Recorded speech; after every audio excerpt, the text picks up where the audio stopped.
Good morning, good morning, good morning.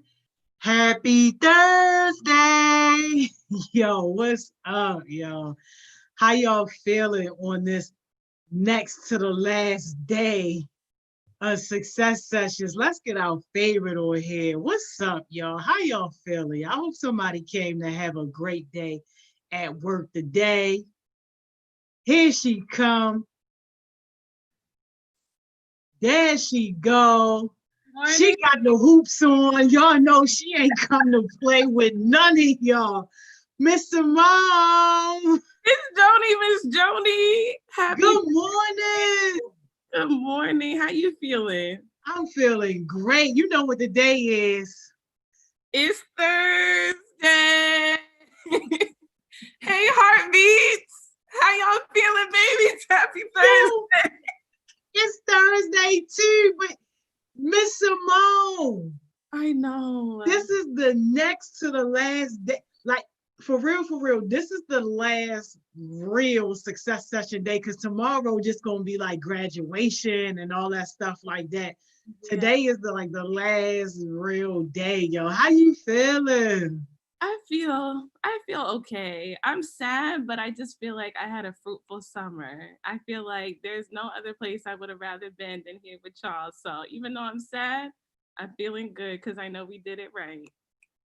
I had to snap Come for on now. myself.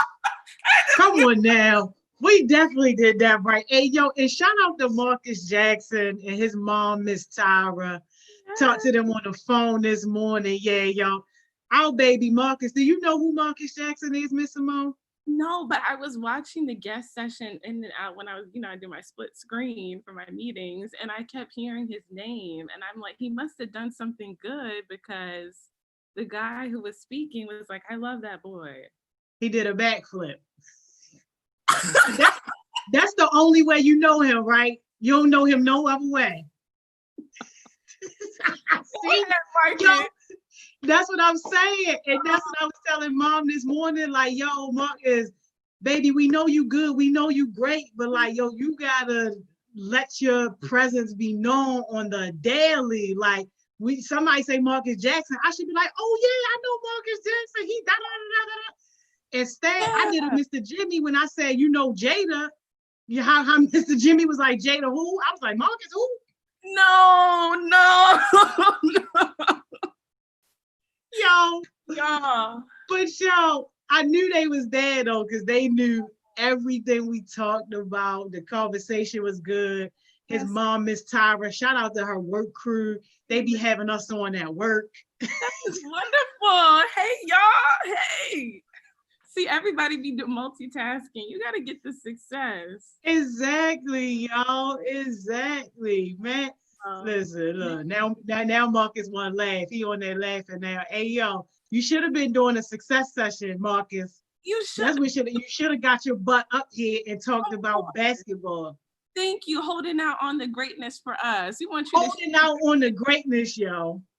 It's all right, because yesterday's conversation did inspire one new heartbeat. So we got to get into these good mornings, Miss Joni, because we got a new heartbeat sharing, and then we have a fire presentation from Taylor and Lamar. We got to get. Yeah, hey, y'all heard Miss Simone. We got work to do. Cold in the summer. Good morning. Good morning. Good morning. How y'all feeling? Hey, yo, Team Dominique. Yes, Dominators. Dominators. What's up, baby? Good morning. Hey, Team Evan. Where y'all at? I'm smelling bread this morning. You smelling bread? Yeah, yo, every day I bake bread. What's up, y'all? Good morning, Team Luke. Hey, legends. How y'all feeling? Team Legendary, good morning. How y'all feeling? Hey, yo, Team Tremaine. Hey, Team Tremaine. They never slip in. They do something for you, don't they? Hey, yo, good morning, y'all. You tripping if you think I'm slipping. Good morning, y'all. We love to see it. Team Brandon. All right, Team Boss Sauce. Too much sauce. How y'all feeling? Team Boss Sauce, a.k.a. Boss Moves Only. What's up, y'all? Team Alma, good morning. All-Stars, good morning. Yo, them All-Stars be shining bright, y'all. Their theme song is that Rihanna, Shine Bright Like a Diamond. Hey. Hey, yo. Yes, yo. Good morning, yo. And last but not least, yo, Baby's team entanglement. Team Entanglement. Good morning, y'all.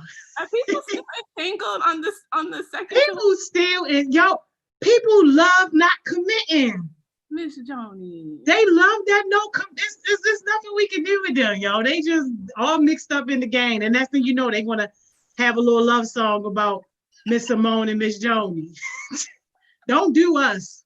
Please, please, I don't want to be featured. I love you though. I just want you to get success. All right? We just want you to get it together, yo. But they don't want to be together. Some people like being not together, yo. All right. Just we're glad you're here. We're glad you're here. Good morning. Good morning. That's it. Open the door, Miss Simone. We should open the door. Yeah, open the door. This is gonna be exciting. I can't wait. Yay, yay. You to see when people step up. I know it can be a little nerve-wracking, but you know, you just gotta take the first. Yo, that's how you know you're gonna get to your bags when you're able to step out of your box. Hey, Nina. Yes. Hey, girl. We can't hear you. We can see you though. Oh, okay. Yo, Mina said, forget that. Hey, yo. Let's get this together. Come back, baby. Come back. Come back. Hey, yo. We were so excited. Yo, come back, yo. Oh. Hey, yo, and shout out to Ma, the general, too, y'all. Y'all know I dragged him real bad from east to west yesterday, but he sent a nice apology email to the folks who were leading that meeting yesterday at the mayor's office, and that was real good. That was accountability. So thank y'all for holding him accountable, and thank you, Ma, for being accountable.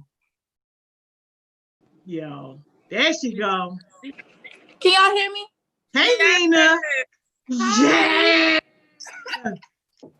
Yo, what's up? Good morning. Good morning. How you feeling? I'm scared. Baby, you glowing. You don't look scared. you look like a superstar already, like you belong on the stage. Period. You look like you got something good to do say. My James. Period. Like I'm about to cut my neck. I love it. Okay. Yes. Well, my name's Amina. I'm 14. I'm an upcoming freshman at Baltimore Design School. Right now, I'm working on starting my business, like in fashion and stuff. And I'm also working on acting as well. I have an audition on the 24th for this little agency. So I just been working, trying to fix myself and work on my career and stuff. It's just been a lot, and trying to fix my schedule and maintain everything and plan everything out. Even though sometimes it might don't go as planned, but I'm going to still work through what happens. So, yeah.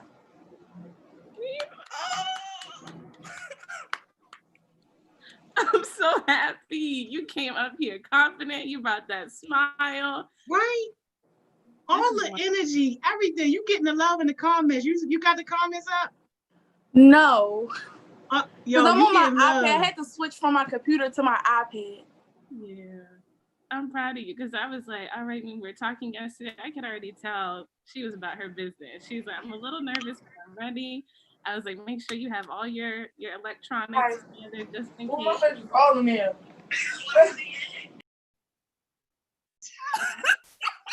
It wouldn't be right without a little ghetto. It's fine. We love the ghetto. It's my hey, sister. Hey, sister. Good morning, sister. All we saw was our hair. Good morning, sister. Hey, girl. We see you, baby. We see you back there. You want the limelight too. Come get some. It's bright over here. I love it, Mina. We need a little ghetto, honey. But I am really proud of you for making sure that this summer didn't pass by without you getting on here and showing us your face and telling us who you are. So thank you. And do you want to tell us what team you're on and leave us with the jewel before we bring up Taylor and Lamar? I'm on Team Brandon and Jewel. Let me think. I've been thinking about this like all night, but I want to say like never give up on what you want to do. Always work and be consistent because it's not going to come easy. You have to work and really want to like want to be. So just work hard and be consistent. Yes. Yes. That's what I'm talking about. Yo, yes. And thank you so much for showing us what courage looks like, what bravery looks like.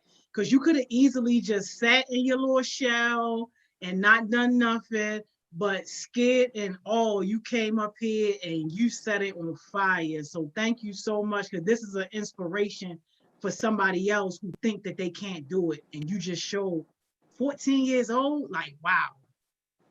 Oh, and I'm going to put my business page in the little comments and stuff. You better drop your business page so you can get supported. Hey, y'all make sure y'all follow her business page and patronize her. What you selling?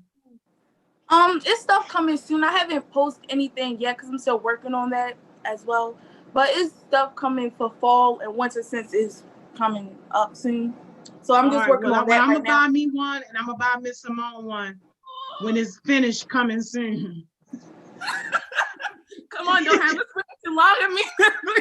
We gonna have to send Miss Simone a PhD present. That's gonna be her fee, because you know she's gonna be in the PhD program, Dr. Sawyer on us. So we're gonna send her a present from your business while she away at school. Okay. I would love that. Oh, thank you guys. Well, all right, Amir, we appreciate you so much. We can't wait to see you in the comments. Get it pop, post your business page, and we're just very happy to see you. Yes, all that. Thank you so much. Bye. All right. Yo, I love to see it, yo. That's amazing. That is how you do it. Oh, yes. Start us off right this morning. I mean, okay, Team Brandon, represent Taylor. Hey, Taylor. Hey, Lamar, wavy way. Why y'all on mute? Miss Donnie, Miss Simone, how y'all doing? What's up? We doing good. We loving the red on red, the red hat with the red shirt. Oh yeah, you know the vibes. I gotta stay wavy. Y'all gotta get your wavy way cat, y'all. I'm trying to tell y'all, get that cat. Giving me all the HeartSmiles vibes, all this good red on you. You're just looking like a bag of money. That's all right. There she go, Taylor. Taylor, you back. Taylor got that skin glowing. Where'd you get that light from, Taylor? It looks so gloomy outside my window. For that.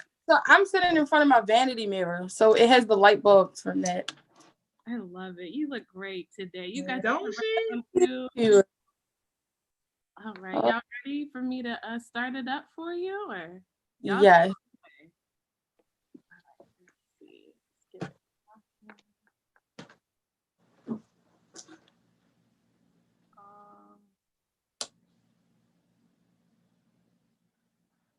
All right. So hey guys, I will be looking this way because my computer's right here, but I'll still be talking to you guys. So today we will be talking about healing trauma and depression in our community. And my name is Taylor. I'm a healing youth ambassador.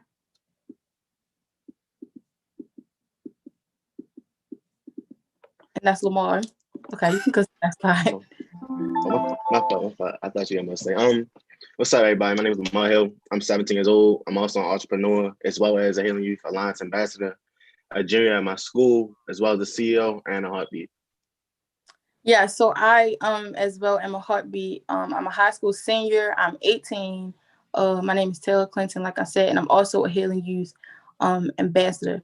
So y'all probably thinking like, what is Healing Youth Alliance? And it's like a youth focus group. It's a really good group. It talks about like traumatic experiences, mental health disorders, and different things like that. Oh, also guys, I'm sorry. Before we get into the presentation, Miss Julia, one of my mentors, as well as Elder, are going to drop a link in the comments. Can y'all please fill out that pretest? I guess now, if you can, But if not, I guess after our presentation. But please fill it out. And we also have another one coming at the end. But they're going to be dropping that in the link. But like I was saying, Healing Youth Alliance is basically for the youth, and it's targeted to talk about like experiences, traumatic experiences, and the things that happen in the Black community, as well as focus on mental health, like I said, and yeah, traumatic experiences. And it's a really good group. If you're interested in learning like about mental health and stuff like that, or mental health disorders, or like trauma, or like historical trauma, anything like surrounding that topic, you should definitely do that, because that is a really good group. So I'll tell you guys more about that if you want to know. But yeah. So our objectives for today will be, we're going to be talking about what mental health is and why it's important for a person to learn from trauma. We're also going to be learning about different disorders that can cause trauma and cause depression specifically. We're going to be learning about some ways you can heal from trauma and or help others with like dealing with your trauma. We're going to identify the definition of depression, identify the causes of trauma and depression in our community, and then learn some facts and statistics surrounding depression, learn some causes of depression and trauma, and then have access to depression and trauma helplines. All right. So I know y'all probably thinking in the comments, like, what is depression? Well, the generalized definition for depression is, mental health, I apologize. What is mental health? The generalized definition for what mental health is mental health includes our emotional, psychological, and affects how we think, feel, and act. It also helps determine how we handle stress, relate to others, and make choices. Mental health is important at all stages of life, from childhood through adolescence and adulthood.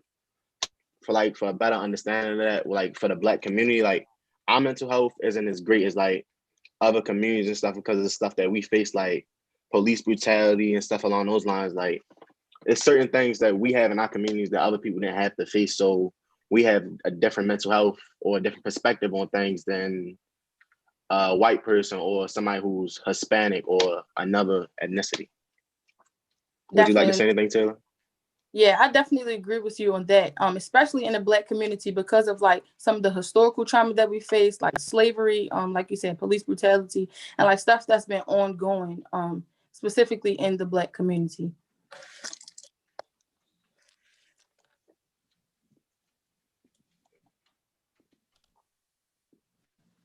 You can go to the next one. Okay. All right, what is trauma? So trauma is an emotional response to a terrible event like an accident, rape, or a natural disaster. Immediately after the event, shock and denial are typical. Longer term reactions include unpredictable emotions, flashbacks, strained relationships, and even physical symptoms like headache or nausea. While these feelings are normal for some people have some people have difficulty moving on with their lives. Psychologists can help individuals find these constructive ways of managing their emotions. So trauma for everybody is like something negative that you endured. Like for us, it like a historical trauma for us could be like when people came over to Africa and they took us over and turned us into slaves and stuff like that. Like that could be a historical trauma, or like instances that we had in our communities, like gun violence or police brutality. Again, like those are forms of trauma. Definitely. And I feel like trauma is really important to learn about, especially for the youth, because a lot of people go through, like traumatic experiences and experiences that aren't normal, and they might think it's okay because they don't know what trauma is. They may be thinking like, oh, because I went through this is just like a regular experience, or this is like something that everybody goes through, and it's really not. So I think learning about what the definition of trauma is definitely important for our community. All right, now another question is, why is it important for a person to heal from trauma?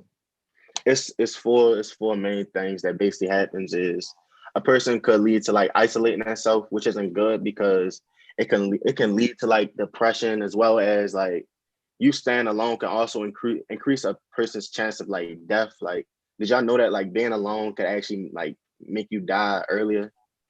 Like it's crazy. But another fact is like you could you would probably start leaning towards drugs. Like if you don't heal from your trauma, you're gonna try to find other ways to cope with it, like taking pills or smoking on those lines. Like you use substance abuse, which could lead to like a lifelong battle with addiction. Like it's heroin addicts in Baltimore now that be on like Penn North and stuff, and they really been there for years. Like everybody know them, they're associated with everybody, and it's crazy because like they probably had trauma in their lives which caused them to react in that type of way.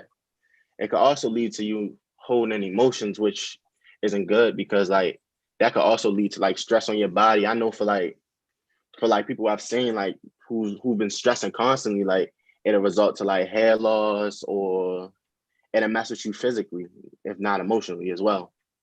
It could also lead to like you self-harming, which is really bad because like a population rate, like I'm sorry guys, I'm a little nervous. But the number of deaths due to intentional self-harm is 100,000 per population. And the crazy thing about it is that Maryland's population is basically 6 million. So just imagine that in Maryland, like our whole death rate resulting with suicide. Like it's crazy. And this kind of goes, Taylor, you have a few words to say? yeah, this kind of goes back to like what I was saying about the importance of like knowing what trauma is, because and especially for the youth, I can't stress this enough, because these are exactly the things that you don't want to do. I feel like I was saying, if you don't know what trauma is, and like you'll just know that you went through that traumatic experience, or like you've had that bad experience with like whatever it was, you'll go to it's easier to go to these things, let me say that, as like coping mechanisms. And these are like all the wrong coping mechanisms, like drugs, like Lamar was saying, self-harming yourself, self-isolation and things like that, all the wrong coping mechanisms.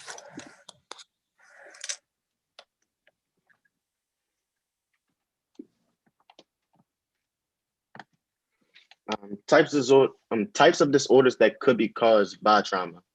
So it's basically only like 5 main types of disorders that can be inhabited from having trauma happen to you, which are depression, anxiety, bipolar disorder, PTSD, also known as post-traumatic stress disorder, and schizophrenia.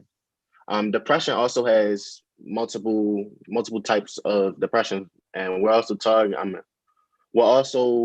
trying to stay between that because that is one of the main topics. But it has 3 main forms of depression, which is clinical depression, persistent depression disorder, and postpartum depression. Taylor, could you give more detail into that? Yeah, so today, like I said before, we will be focusing on depression, specifically clinical depression, and then I'll give you guys the definition of that. But first, I kind of want to talk about like why I chose depression and like how it has impacted me and my community from what I've seen. So you can go to the next slide, Ms. Simone. So this is something that I wrote based off of like what I've seen and like based off of how I feel, and I'll kind of I'll read it and then tell you guys a little bit of like what I'm talking about. So over the past 2 years, depression has hit our community where it hurts, the youth. The tragic event of the killing of Freddie Gray and so on caused the youth to cry louder than ever. Lately, it seems as if we take loss after loss. The events that the youth have faced has caused depression to be an everyday norm for youth. They've lost hope. They've lost hope. Stopped caring, entertained, and breaking the law, dropping out of school. The youth are looked at badly because of these things. They see kids crying for help. They see kids destroying the city, and I see kids crying for help. And basically what I mean by that, and when I say they, I'm specifically talking about the adults in Baltimore City, because I feel like the youth are really looked at badly because of what happened during the Freddie Gray riots, because like I feel like they just saw us like acting like animals, basically. And what I saw is youth crying out for help, because it's like, okay, you see what happened to Freddie Gray. He was killed from police brutality. It's like the police are supposed to be people that we go to for help. If we can't go to them for help and we're saying that you're killing people who look just like us, African American, a Black male, if you're killing us, how can we ever trust you or come to you to help us? So that's like a really traumatic experience that happened in Baltimore City within the Black community that I think really took a toll on not only the youth, but some adults as well. And it caused them to look at the youth badly and stuff like that. So I feel like that was like one of the main events. that cause depression and like mental health disorders in our community. So that's kind of like my take on how it impacted me and my community. So what is depression? So depression is a mental health disorder. It's basically surrounding your mood. So it makes you feel you have changes in your sleep pattern, you lose energy, loss of appetite, hopelessness, you kind of feel drained. You also have like different things like guilty thoughts and even suicidal ones. It's a disorder that affects your brain and causes persistent feelings of sadness as well as loss of interest. So it's like the daily activities that we participate in, you don't want to do it because you're having like a depressive episode and you're in that depressive mood. So going to school, doing your work, talking on the phone, participating in like different activities that you might do with your friends, you wouldn't do anymore because you're in this depressed state. So that's what depression is. And since I'm kind of giving you guys like the exact definition of depression, my first focus question, and you can go to the next slide, is have you ever faced depression or had a depressive episode, or you or anyone around you?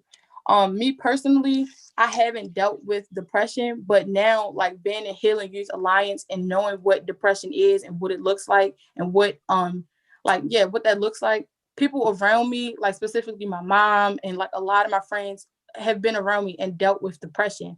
And I kind of feel bad because it's like back then when they were going through it, I didn't know what they were going through. I was just thinking like, okay, they're acting really weird, you know. I didn't know what to do. But now that I know that, it's like now I know. So if I ever see that again, I'll know how to help. I'll know how to, give them coping mechanisms, how to talk to them and stuff like that. So that's why I can't stress enough that this is really important to learn. So Lamar, you can go, and then Miss Joni, and then Miss Long. Oh yeah, my answer to this question actually is, yeah, I've actually had a depressive episode. Like I don't know if many people know it, but I have spoken on it a couple times. My mother had a stroke. Like I watched her had a stroke around like with me and my sisters and stuff. So like I literally seen her face breaking down and like all of that, and like that just messed with me for some years because like they had her in an ICU unit for like I think like a year and a half. So it was like for me to come in there and see my mother, and I had to look at her and see all these tubes and stuff. She can't talk. Like my talking, like my grammar and stuff is better than hers. Like she can't say certain words and stuff. Like that weighed on me. Then that's not to mention that my room was downstairs, so I didn't have to be near everyone. So I just chose to like after all that stuff happened, I started breaking away and then standing myself and locking myself away, and then slowly like that caused me to break down. Like I was holding in emotions. Like I was doing basically all the stuff that was put in the other point that I basically spoke on. I was doing all of that. Like that forced me to, like, I wouldn't say it forced me, but I leaned towards them. I mean, towards that rather than leaning towards my family or something else actually helping me. And that wasn't good for like when I actually did have my little episode. Definitely. And sorry about that, Lamar, but if you heard what he said, when he went through that traumatic experiences, he leaned more so, experience, he leaned more so towards the wrong coping mechanisms instead of, like he said, talking to your family or like doing the right coping mechanisms.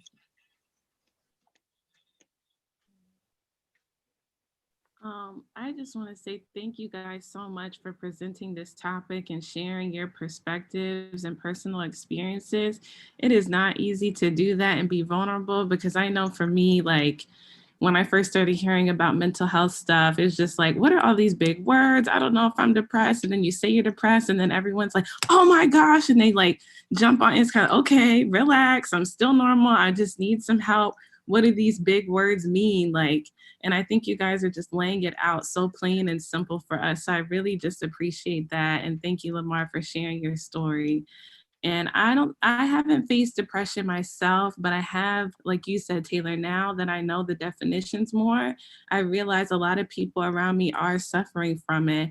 And I wouldn't say necessarily I would have depression. Like when George Floyd and stuff was happening and Ahmaud Arbery and Breonna Taylor, that was the first time where I was not in a good place. Like staying in my room, self-isolating, just trying to like, I guess like not think about it and just stay in the bed in the dark. I was like, oh snap, like I need to get myself together because this is not like me. Like usually I would want to do stuff. And so just knowing that that is what depression looks like, and now being able to say, oh my gosh, some of the people that I love and care about might be going through it too. is helpful, because now hopefully I know by the end of this presentation, I'll be able to learn some things that will empower me to help the people that I love, or even myself. Hopefully, God forbid, that stuff doesn't happen again, but I'll have tools that I can use. Definitely. Yeah, and I definitely want to echo what Ms. Simone said. Thank you guys both for bringing this important conversation to the forefront and having an open, honest conversation, because it really does mean a lot. I'll be honest, I used to be one of those people that didn't like believe in this. Like, what you mean you're depressed? What you mean you can't, get out of bed, you can't go to work? Like, just the way how my mindset was wired, like stuff like this, it was just like, okay, this is the type of stuff that you don't have time for. And now working with HeartSmiles and understanding more about this type of stuff, I see that I was a part of the problem back in the day when people were really dealing with stuff. And, I'm that friend that's saying like, yo, you still got to get up and let's go. So me now learning that this stuff is real, and especially dealing with kids, having to balance that, I try to do my best to not only understand, but to also empathize, and put myself in their shoes, but then also still give that healthy sense of, okay, what do you want that end result to be? Because if you want that end result to be success, if you want that to be you eventually moving out of whatever situation is putting you in this, then there's certain things that we got to get done and we got to do. So how do we still deal with the depression situation, still move your life ahead? Because I don't want you to look back a year later and be depressed about the same thing when we could have been putting in work and getting you out of that situation.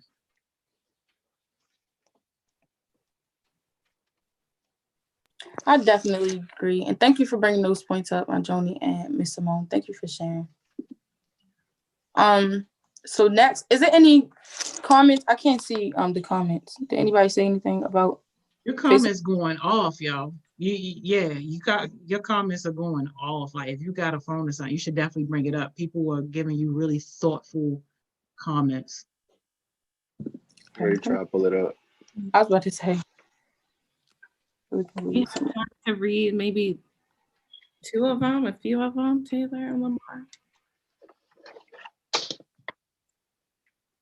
I could try to pull it up too. Let's see. Okay, I see one. Kaya said, I tried to. I'm sorry. When I'm in public, but coming back to be alone with my thoughts makes it worse. Diabri said, I also held so much in. That's one of the things that made the depression build up. And that's like one of the wrong coping mechanisms to do, is like not talk to people about like what you went through and like your experience. That's like the wrong thing to do. Oh, I'm sorry. Diabri had a comment before that. I faced depression, but I never noticed it until like this year. I could be doing something fun, but I would just be really sad. That's definitely a sign of depression. And it's like sometimes, like I was saying before, I didn't even notice like the people around me had depression because I didn't know what depression was. So it's like I could be depressed, but I can still like participate in like normal activities. Like I can still do my work, but I'll be depressed. I just won't do like more so like fun stuff or like socializing, like normal teenage stuff that you would usually do, you don't do when you're depressed. So like talking on the phone with your friends, I would put my phone on do not disturb. Going outside, I would be standing in the house sleeping. So those are definitely signs of depression. So thank you for pointing that out. And sorry that you went through that and had to experience depression. Lamar, did you see any that you wanted to read? Yeah, I seen Mr. Brandon. So I gotta go back to it. But I seen Mr. Brandon. He was talking about like as a teenager and the way that he was growing up. It was like for him, like the stuff that he experienced, like with his whole sexuality and stuff, like it was mental torture. I can't find the actual quote, but he was basically like it was mental torture, and like that's something I can like I wouldn't say agree with, but that's something like I can relate to. Like I can see stuff like that, like for certain people, something may be easy for one, but for other people, like you got ignorant people that's out here that are really like they really drill on you and like really break you down to the point where you feel as though like you don't even want to be in no more. all because of something that you can't control or something that you was born with. Definitely. And that also, good point, because that also goes back to why it's important to learn about these things, because I feel like, especially in the Black community, I feel like because we don't have much knowledge about like these traumatic experiences or like mental health period, I feel like when people go through like the signs of like depression and anxiety and other mental health disorders, I feel like people are so quick to call us crazy and think that like we're just having like loud outbursts and things like that, when really we're hurting from these traumatic experiences that we've been through. We're hurting from these, these things that we're seeing, death, community violence and stuff like that, which is some of the traumas and causes of depression that we're going to get into. So some of the causes of depression and some trauma that you can go to is abuse, physical, sexual, emotional, and mental. Those are all traumas and horrible experiences that no one should go through. Certain medications can lead to depression, conflict, death or loss, like I said, which is one thing that we see a lot in our community. It's like death has become like a new norm for our community. It's like every day, literally, I see somebody die from a shooting or murder. And like it's crazy. Genetics, major events, serious illnesses, violence, dating violence or family violence, and especially community violence in our community, shootings, bullying, burglary, assault, natural disasters, and then a serious car accident. So these are all traumatic experiences that people face almost every day, which is really sad. And yeah, so if you've been through any of these experiences or know anyone who has, not saying that they have like a mental health disorder, but they can coming out of these experiences. Now that doesn't mean you should, because you went through these experiences, you should just like not go on with life. No, you still have to like cope with life and like understand what you've been through. But we'll get more into that. So my next question for you guys is, what events can you think of that caused our community to face some mental health disorders? And I'll kind of speak from like a feminine or like a female perspective. I think one thing that females have now from this specific thing is anxiety, and that's another mental health disorder. And for example, I could just be walking to the store. No, actually, I'm gonna give y'all a story. It was one day I was walking to the store in my neighborhood, and I kept hearing these boys, like I always see these boys, hanging out in front of the store and stuff like that. But I kept hearing them call something, and it was like, "Hey, Snow Bunny, Snow Bunny." So in my mind, I'm walking to the store. It's already dangerous enough that I don't feel comfortable, walking to the store, period. So I'm walking to the store, getting my stuff. They keep saying it. Snow Bunny, Snow Bunny. I don't even know what the heck a Snow Bunny is, but my friends told me it's like a Caucasian person or whatever. So I finally turned around. So the guy's like, can I have your number? Huh? No, you can't have my number. So I ignored him, and I kept walking. Immediately, and I see this all the time with me, other females. Immediately after I started walking off, he started calling me names. Oh, you dumb B. I don't want you anyway. You're dumb A. You're big head A. What? That gives me like huge. I'm already a person that has a lot of anxiety, but that gives me like huge anxiety, because it's like, well, dang, I can't even walk to the store without you hitting on me, like, or like calling me names because I don't want to talk to you. What? And I've seen people do worse stuff than that, but that's like kind of my perspective on like how different events brought mental health into our community, especially anxiety for females. Oh yeah, that's something I kind of want to go more into. Like, I can agree with that, not necessarily agree, but like I can see like where you coming from, because like it's like every day I could be walking down the street and I can see just a group of like people out there and they just talking about girls or yelling down the street at one, and it's just like, it's crazy because as us being in the community, we all need to come together. Instead, we just yelling at each other. We all just being ignorant, like, yeah, just yell down the street at you. You don't get on what they want, so they feel as though like, all right, I'm gonna just mess with this person, and it's messed up because it's like it's like we all supposed to be banding together, and there's nobody that's banding together. Instead, it's like we more so breaking each other apart. Definitely. And then another thing that I feel like brings mental health disorders into our community is like police brutality, because I feel like that brings, like I was saying before, depression. Just seeing like somebody from our community who looks like me, who has the same skin color as me thinking that could be my brother, that could be my cousin. So it's like me having that mentality is like not normal, and it's not okay at all. Because it's like I shouldn't have to walk outside, or my brother shouldn't have to walk outside and think, should I bring a gun outside with me? Am I going to come back home? And am I going to be shot by the police? Are the police going to mess with me today? These are things that they should not be thinking. And because we go through these traumatic experiences and face like serious stuff like this, we have to think stuff like this. And it's like we're always like on guard. I feel like everybody, almost everybody in Baltimore City, specifically the youth and specifically the young men, I feel like they just on like survival mode, because it's like you never know. It's like a day in the life living in Baltimore City, you just never know. So you can go to the next slide, Ms. Simone.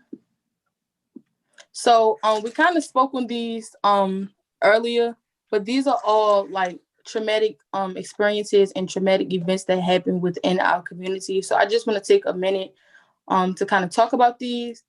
So two of the pictures that you see are from the Freddie Gray riots, as well as Freddie Gray. If you don't know what happened to him, he was killed by the police. We also have most recently George Floyd, who was lynched by the police. We have Breonna Taylor. I'm sorry, not Breonna Taylor, but rest in peace to her. I'm sorry. Taylor Hayes, a 7-year-old little girl who was killed in Emerson Village during 2019, I believe, earlier in 2018, I'm sorry. And then coronavirus. So just to kind of speak about those a little bit, and then I'll let you guys say some things, and you can also read the comments if you can.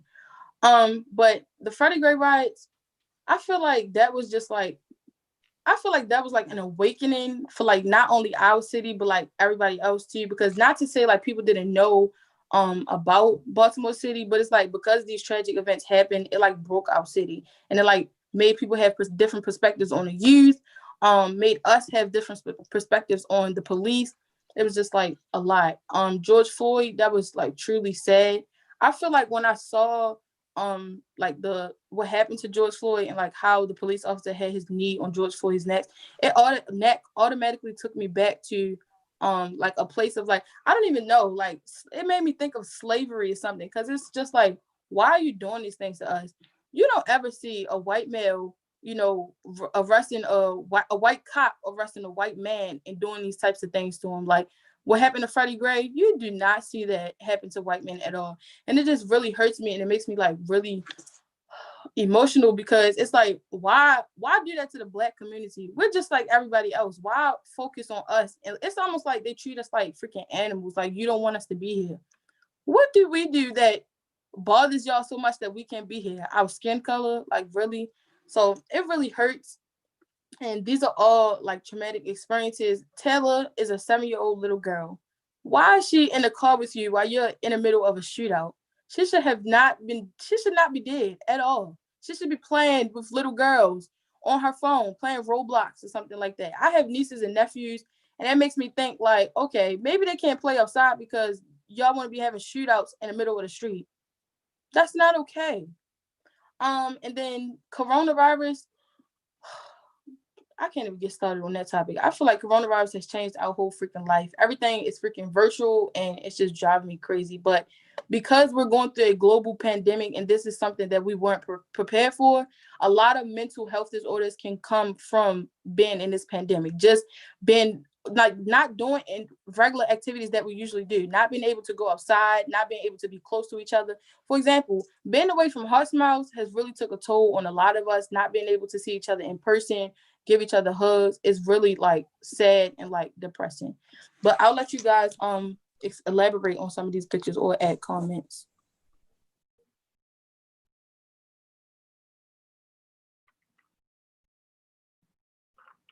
Lamar, you can go. I want to hear from you and Taylor. Y'all are doing great. And anybody in the comments too. I love to, me and Miss Joni want to hear y'all's perspective. All right. I just want to say that it's crazy that we got all this stuff happening to us. Like at first, if it wasn't Rona, it was George Floyd. And if it wasn't George Floyd, it was multiple deaths. Like it's like you don't never see people highlighting white people deaths and stuff like that. But when it comes to Black people, it's always highlighted, especially like when it comes to like police brutality or gang violence and stuff like that. Like white, like I'm not going to say white people, but higher class people don't have that stuff happening in their communities. Whereas though for us, we have this happen on an everyday basis. Like it's sad that I can look at my phone and see a notification from Baltimore Murder Inc. and I don't feel no emotion towards it. Like, sorry, my brush just dropped.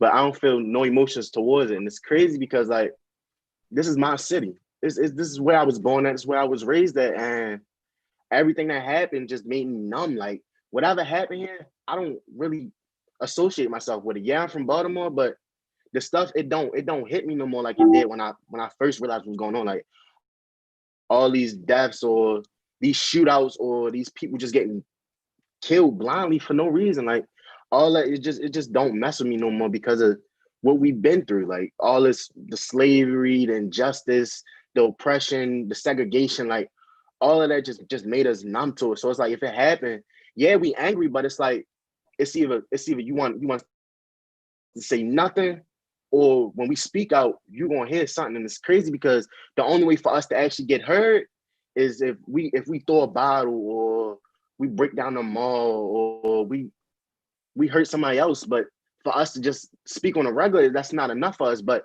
whereas though if a white person is disrupted or they're troubled or they feel some type of way, only thing they got to do is they can go to that news channel, speak on it, or they can make a social media post or something like that, and it'll be trending.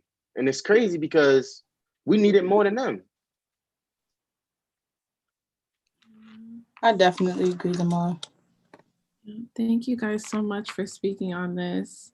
We have 4 minutes left, so do you want just keep going and then we'll stop at like maybe 48 in 2 minutes?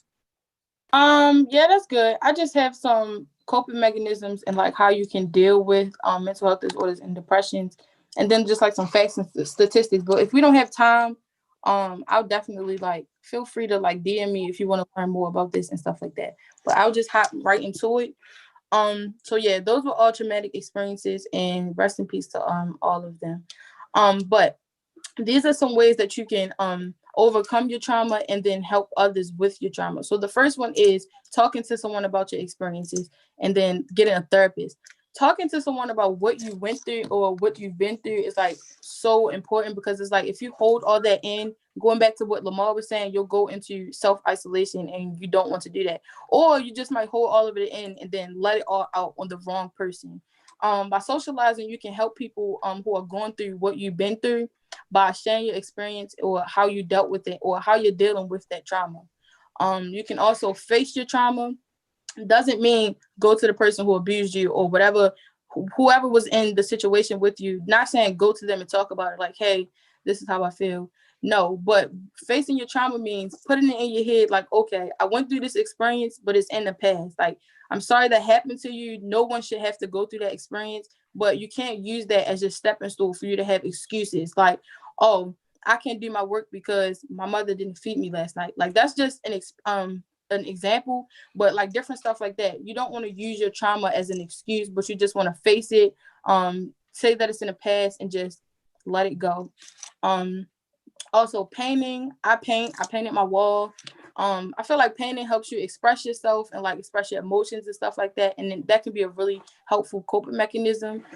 Writing is just as good as talking to someone, because just how you can talk to someone about your problems, if you don't have anyone that you trust to talk about your problems, you can write it down on a piece of paper. Writing your problems out can help a lot, because that's also a form of letting that trauma go. Or sports. If you're an athletic person, I would say use sports as like your coping mechanism or like your outlet to get away from like all the worldly events that's going on in your community or just overall. And then some other coping mechanisms, wait, you can go back, would be, like I said before, socialize, getting enough sleep. You don't want to oversleep and you don't want to undersleep.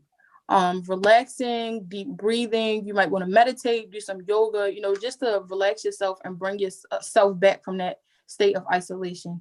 Like I said before, going to therapy and then listening to music. Music is like a really good outlet as well. I listen to music.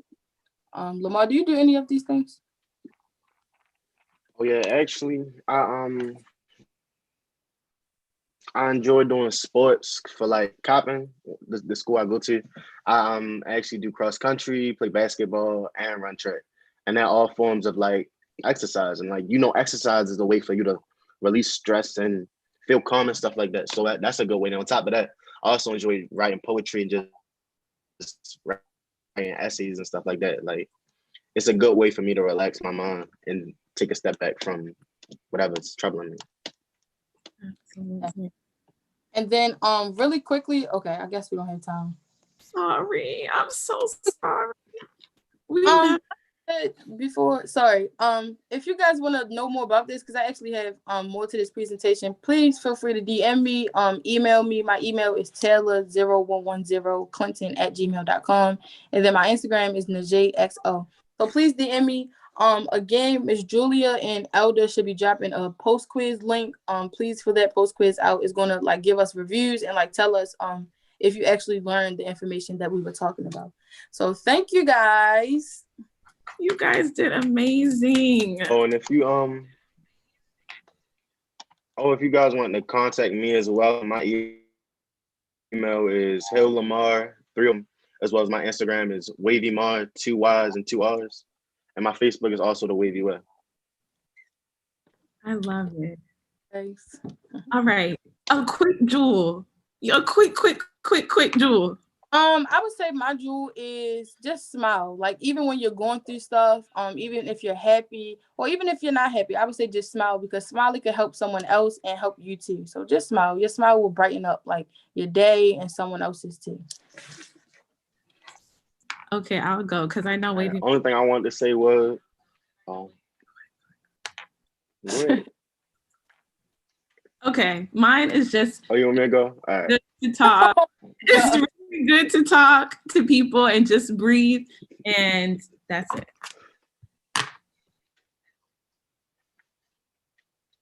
All right, so all right, I'm gonna go. All right, so mine is, somebody taught me this, but nothing is ever perfect. You can only do things to the best of your ability. So if you want to do it, don't go at 50%. Always go at 110.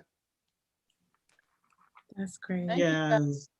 All right. Thank y'all so much. Y'all did a great job. Thank you.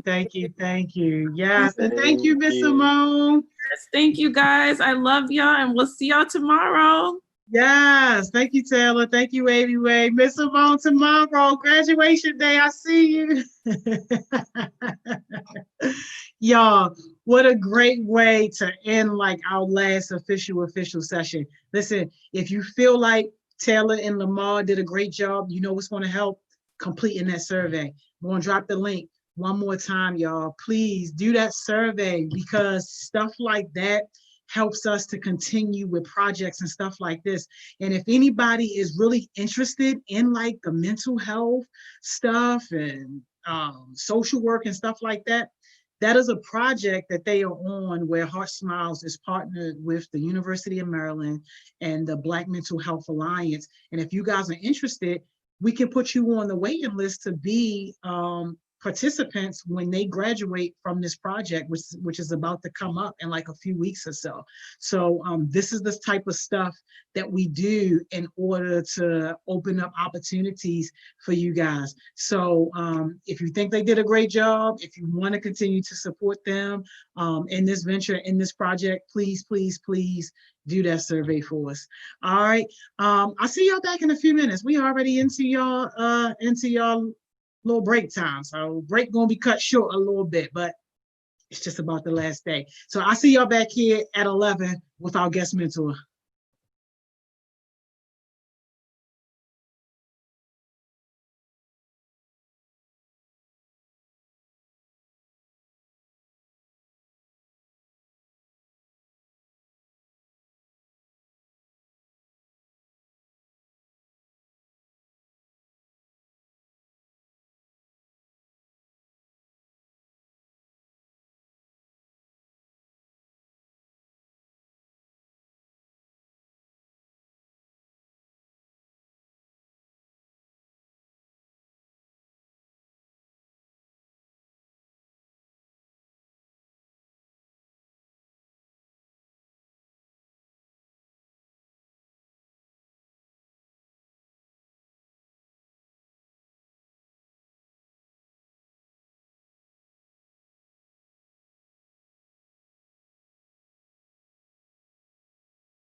Hey y'all, hey y'all, hey y'all, hey y'all. We are back. We are back. We are back. Man, shout out to Wavy Way. Shout out Taylor for amazing presentation. And y'all know with the higher group too. Oh, shout out to the other young folks, the Heartbeats who are involved in higher.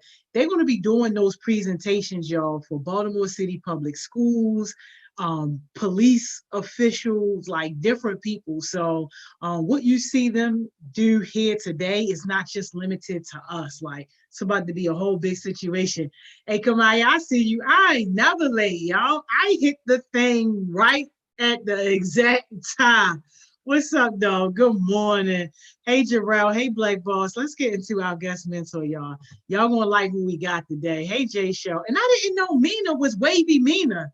Wavy Mina, why you didn't tell us that that was you? You know we only know YouTube names. We don't know real names around here. Came on here and killed it real quick. What's up? Hey, Amina. Hey, Miss Tyra. What's up? Hey, Kenzie. Hey, Kendra. Hey, Kayla. Hey, Jaquanda. Hey, Dion. Okay, Philippines checking in. What's up? Chaos Smoothies. What's up? Mr. Mike. Hey, Reality. Hey, y'all, remind me, I got to drag Reality real quick, too. Remind me. Somebody remind me after this. There you go. Hey, what's going on? Hey, Mr. Mike, what's up? All is well. All is well. How are you? Yo, I'm doing amazing. I'm blessed. I can't complain at all. Yo, you getting all the love in the chat already. I hope you got a phone or something pulled up so you can see all this love you getting already. No. Let me see. Let me switch to the gallery view. You got to. You ain't said a thing and already getting love. Yeah, I can't see like the comments. How you see the comments on here? No, you got to pull up YouTube on a different device. Oh, all right. Let me go to my Hold on. Let me go to my phone real quick. Yeah, pull up YouTube. Pull the live video up. Hit mute on the video, and you going to see the comments. Yo, they loving you already. I'm trying to tell y'all can feel people energy. I know it, cause he a good one. Yeah. All right. Give me 1 second. He definitely a good one. I'm so glad you here today. You made time for us. Yeah, absolutely. I ain't doing nothing. Just home with the kids. You know, I took the entire month of August off of work, so just spend time with the kids. I know that's right. That's it. Let's see. All right. Is it HeartSmiles, right? Yeah. All right, got you. Yeah. All right, let me. Yup. Just hit mute on the video. You see all your love? All right, got you. Yeah. All right, let me. Yup. Just hit mute on the video. You see all your love? Let me mute it real quick. How I mute it on the video? I don't know, but I just turned it all the way down. So okay, that's cool. Well, yeah, you getting love already. They really about to be loving you after they hear you talk, because they just don't even know. They think your energy amazing. Hopefully I can inspire them and help somebody, either start a business, encourage their business, support their business, whatever I can do to help them. That's what we're here for. Hey, you already talking what we like, man. Listen, I know you, but can you give like a formal introduction? And these Heartbeats, they nosy. We want you to spill all your little tea. Oh, so, man. Like where you grew up, how you grew up, like all that type of stuff. Like walk us through, baby. All right. Well, first, my name is Michael Foy. I'm 34 years old. I grew up in the Park Heights area. That's the Florence Avenue block to be exact. From there, I did it all. I was one of those kids that wanted to play basketball, wanted to play football. We played football on the block from pole to pole. So if you ever hear somebody say, hey, let's play pole to pole, that's throwing from one pole to the next, because we didn't have too many playgrounds to play football, right? It was Arlington, you had Langston Hughes, but a lot of times you couldn't. Like I went to Arlington, so they were strict about you playing on their field, if it wasn't school days. So we played football, basketball. We used to put the crate on the telephone pole. The police used to come take the crate down. We did it all. We played throw up tackle. We had fun. And I think now with the coronavirus, it kind of allow everybody to come back to those old school moments of playing football and stuff, doing things in their neighborhood, right? So yeah, so I grew up in a neighborhood. It was a tough neighborhood, of course, a drug-ridden neighborhood, crime-ridden neighborhood. But I was able to make it out of that and not be infiltrated into that. Um, so also I went to, of course, Arlington Elementary. I went to Pimlico, and then I went to Carver. I went to Carver Elementary. High school.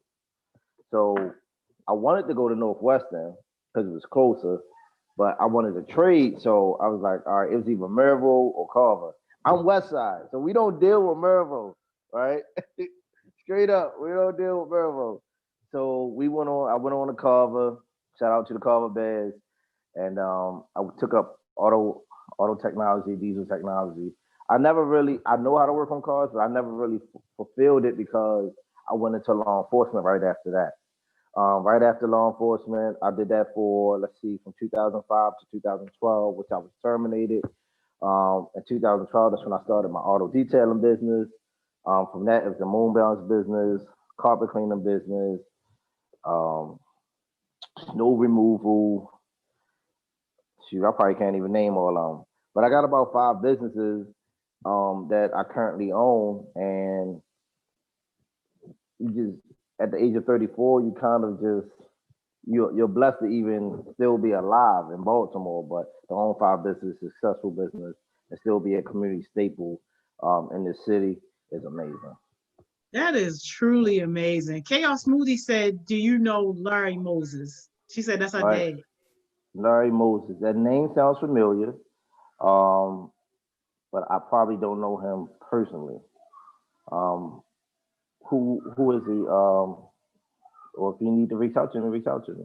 I ain't hard to find. I know that's right. So, what what inspired you to start all these businesses? Like, how did that come about? Well, they say to be a millionaire or to be successful, really successful, you got to have at least 7 streams of income, right?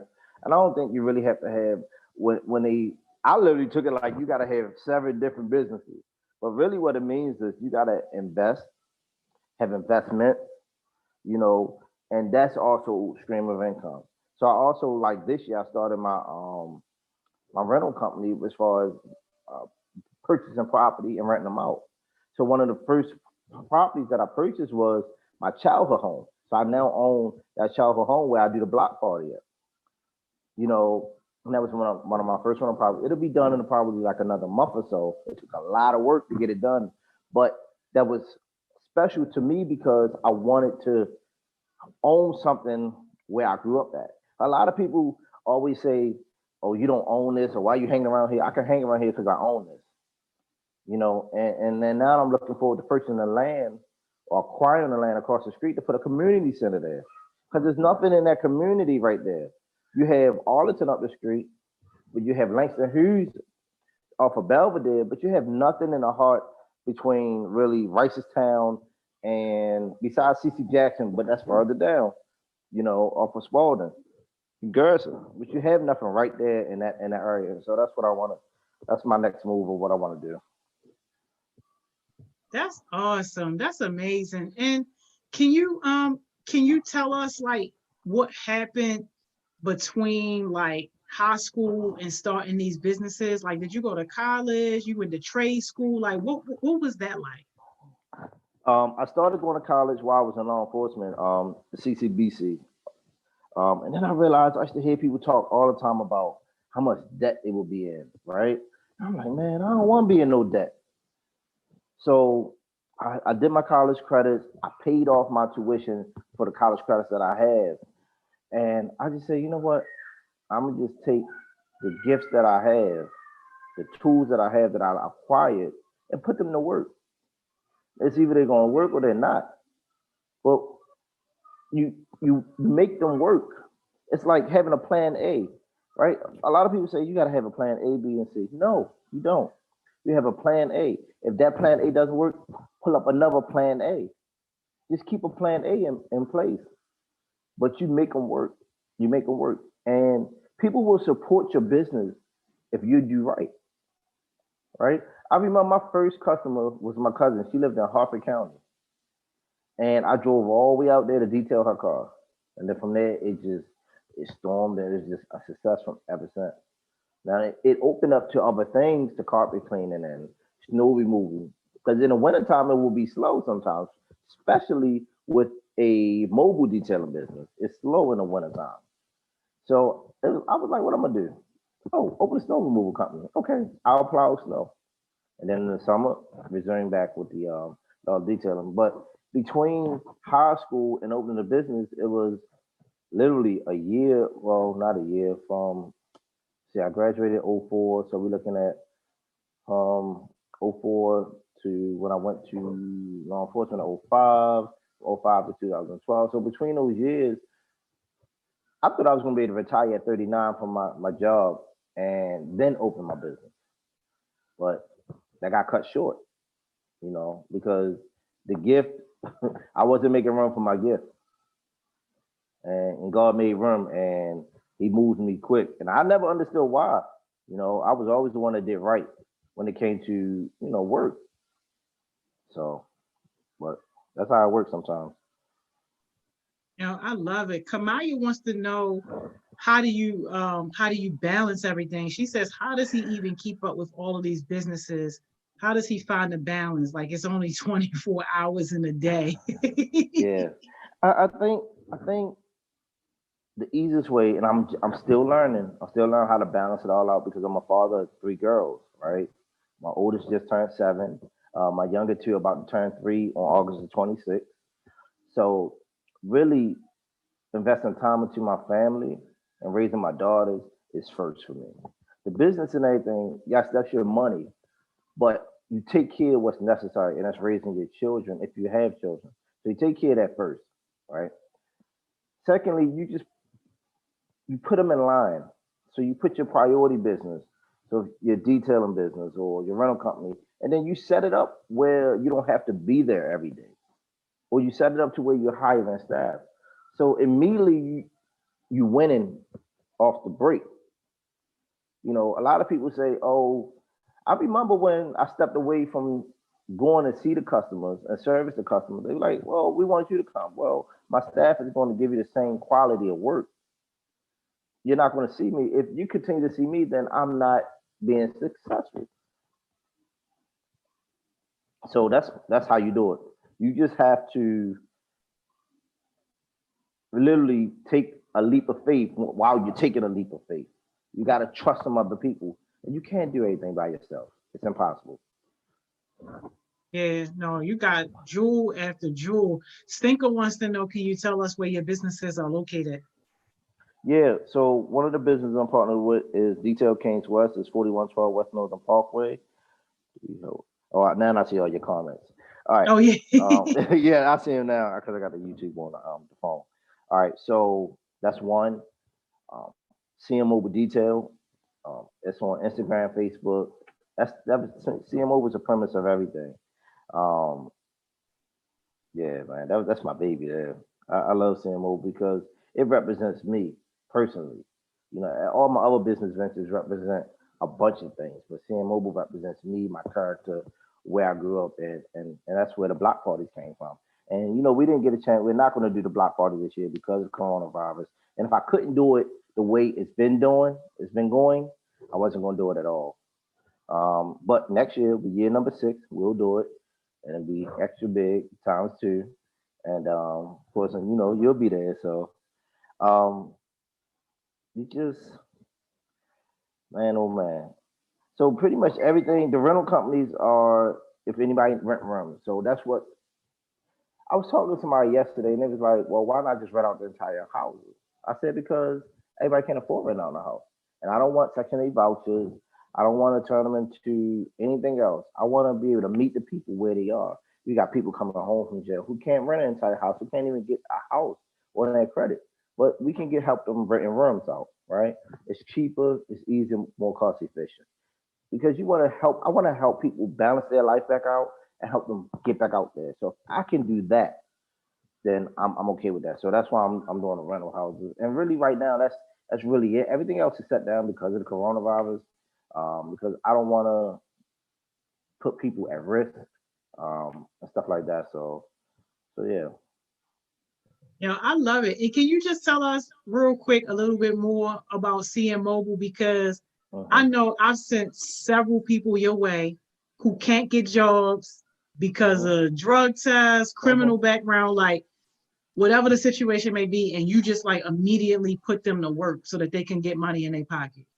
Yeah, it's about cutting the red tape.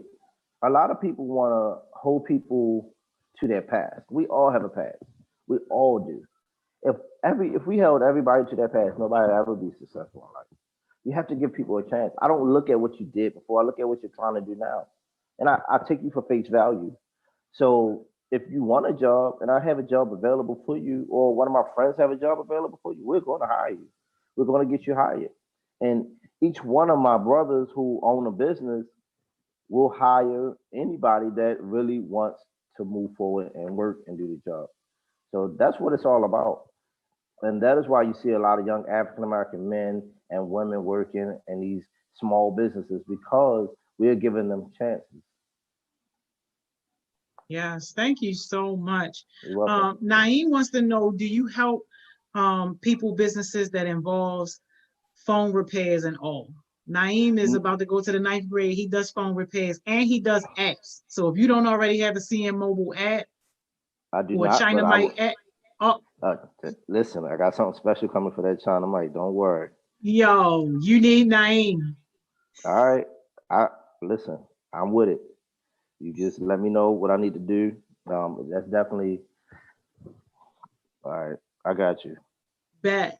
Let All me right, write that down now. I'm gonna hook him up Yeah, and just send me his his business information. partner Lene. They're gonna give you a nice little Yeah, presentation, show you they yeah. I'm app. with that. Yeah, I'm with that. Why you ain't been told? You could have been told me about that. I would have been on that. They should have been on it. That's their fault. Like, Oh, sheesh. yeah, you should have been on that. Lamar wants to know what's your advice for growing a business and knowing when the time is right to expand your business more or build a new one. And Lamar is a 16-year-old business owner. He's doing big things. You need a wavy weight cap for your head. Okay, that's cool. Um, Expanding. You expand your business when you feel like you reach that ceiling that you have to. Let me use this as an example. Say if you own, for me, I own the, the van, but when it got to a point where I couldn't get to every customer, it's time to buy another one. When the workload gets to a point where it's spilling over or you have to push clients weeks out, it's time to elevate. And that's why also capital is good of having money saved up, either for a rainy day fund or to invest again into your business. So whatever money it took to open your business, you need to take that same amount of money and try to save it. So if you need to invest again, you at least got enough money to purchase another vehicle or purchase another storefront or purchase another property. That's it. When you feel like, all right, it's too much, I need to hire somebody, I need to purchase another building or property or something like that. That's when you do it. That's it. It's really just doing it. If you think about it too much, yeah, and it's risk. We all know it's risk involved with business, nonprofits, everything, right? But I'd rather fail on a large scale than to say that I never did that. I never tried. At least you can say I tried. Failing is okay. Failing is only a failure when you continue to stay in that failure. But when you continue to push and lift yourself out of it, you be all right. And when you got people like me or Joni, you can never fail. I lost Oh, a you lot in of that money, don't pulpit now. You yeah. preaching now. Listen, listen. I lost a lot of money in business, right? But it's okay because I learned from that. Partnerships, I learned from that. So you just living, you learn, and y'all young. Y'all young. I wish I'd have been doing this since 19. I wish I'd have had a me telling me some stuff like this when I was 19, right? And that's why, before my mom passed last year, I used to always wonder, like, why my mother never taught me none of this stuff? She never knew. She never knew. My dad, my biological father wasn't around. My stepdad, he wanted to cook and work for somebody else. So I didn't have none of this. I learned this on my own, right? And then having friends to kind of guide and mold me and shape me with the knowledge. So all of y'all that's on here, man, y'all already have the upper hand. I'm telling y'all got the upper hand, and having Joni right here on your side, man. Man, tell you, we got some stories, some late night stories. I'm So, telling you. yo, what?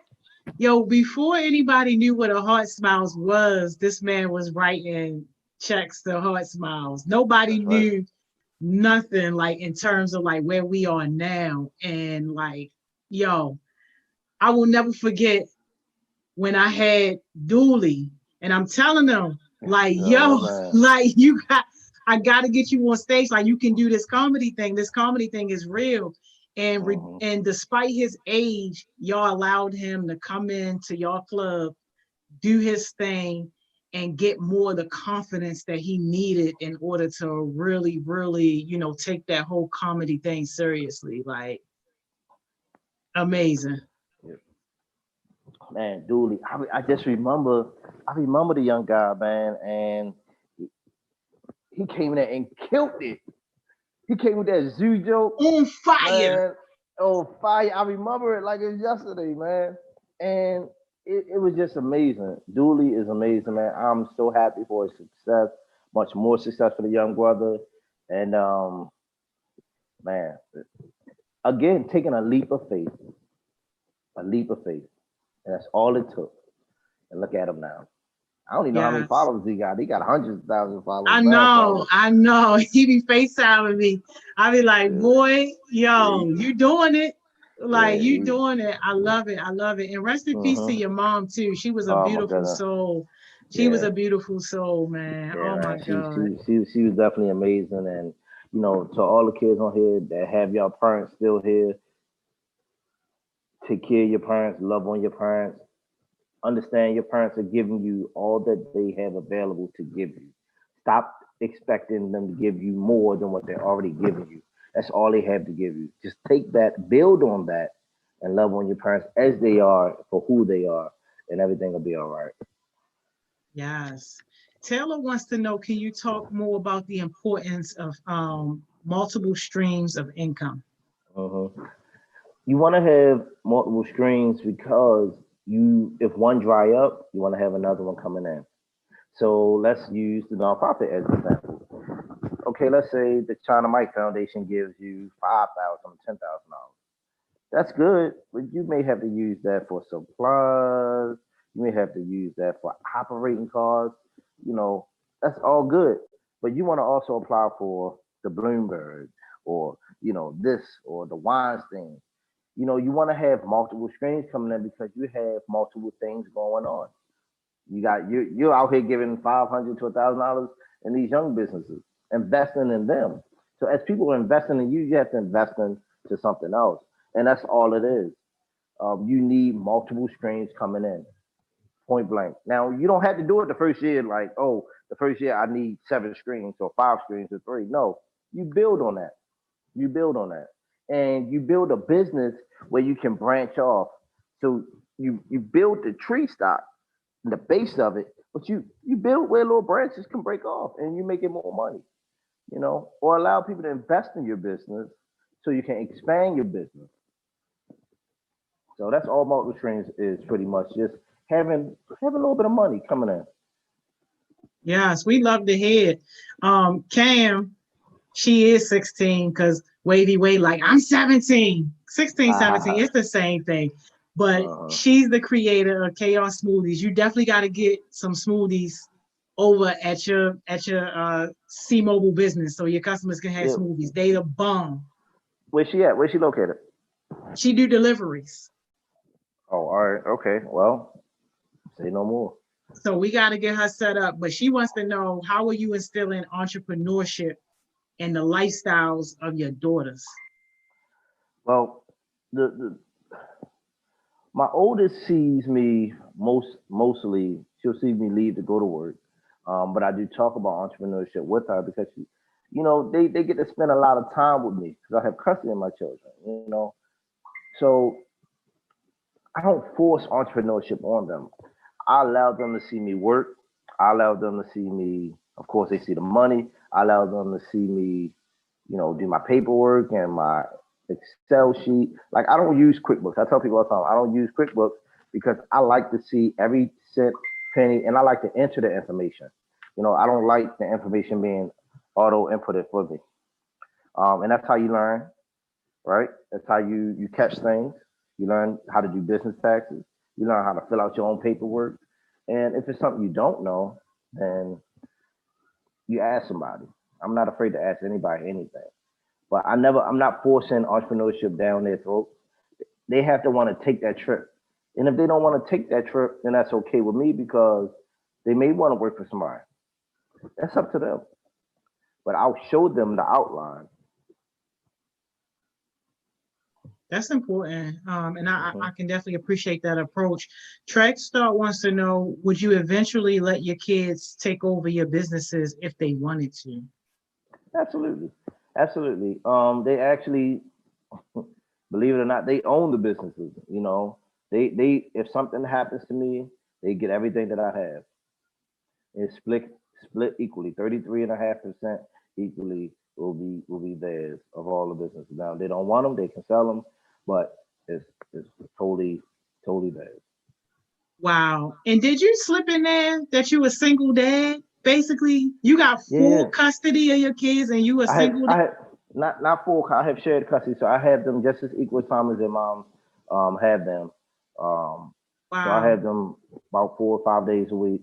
I literally, let's see, just had them for like 3 weeks in a row because I took them on vacation.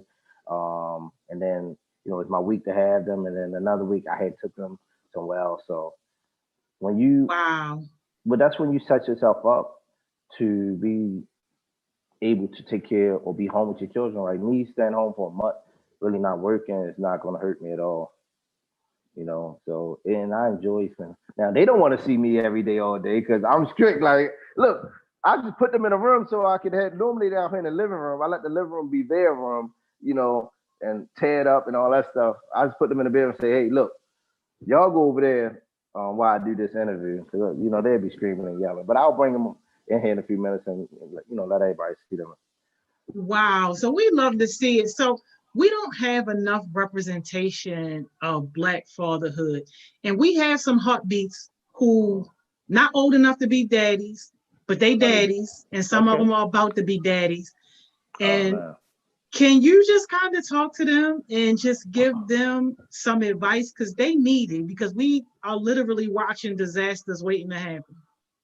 Well, the first thing we can do, we can set up something where we can, I'll definitely come in and talk to them. Whenever you're ready, you let me know.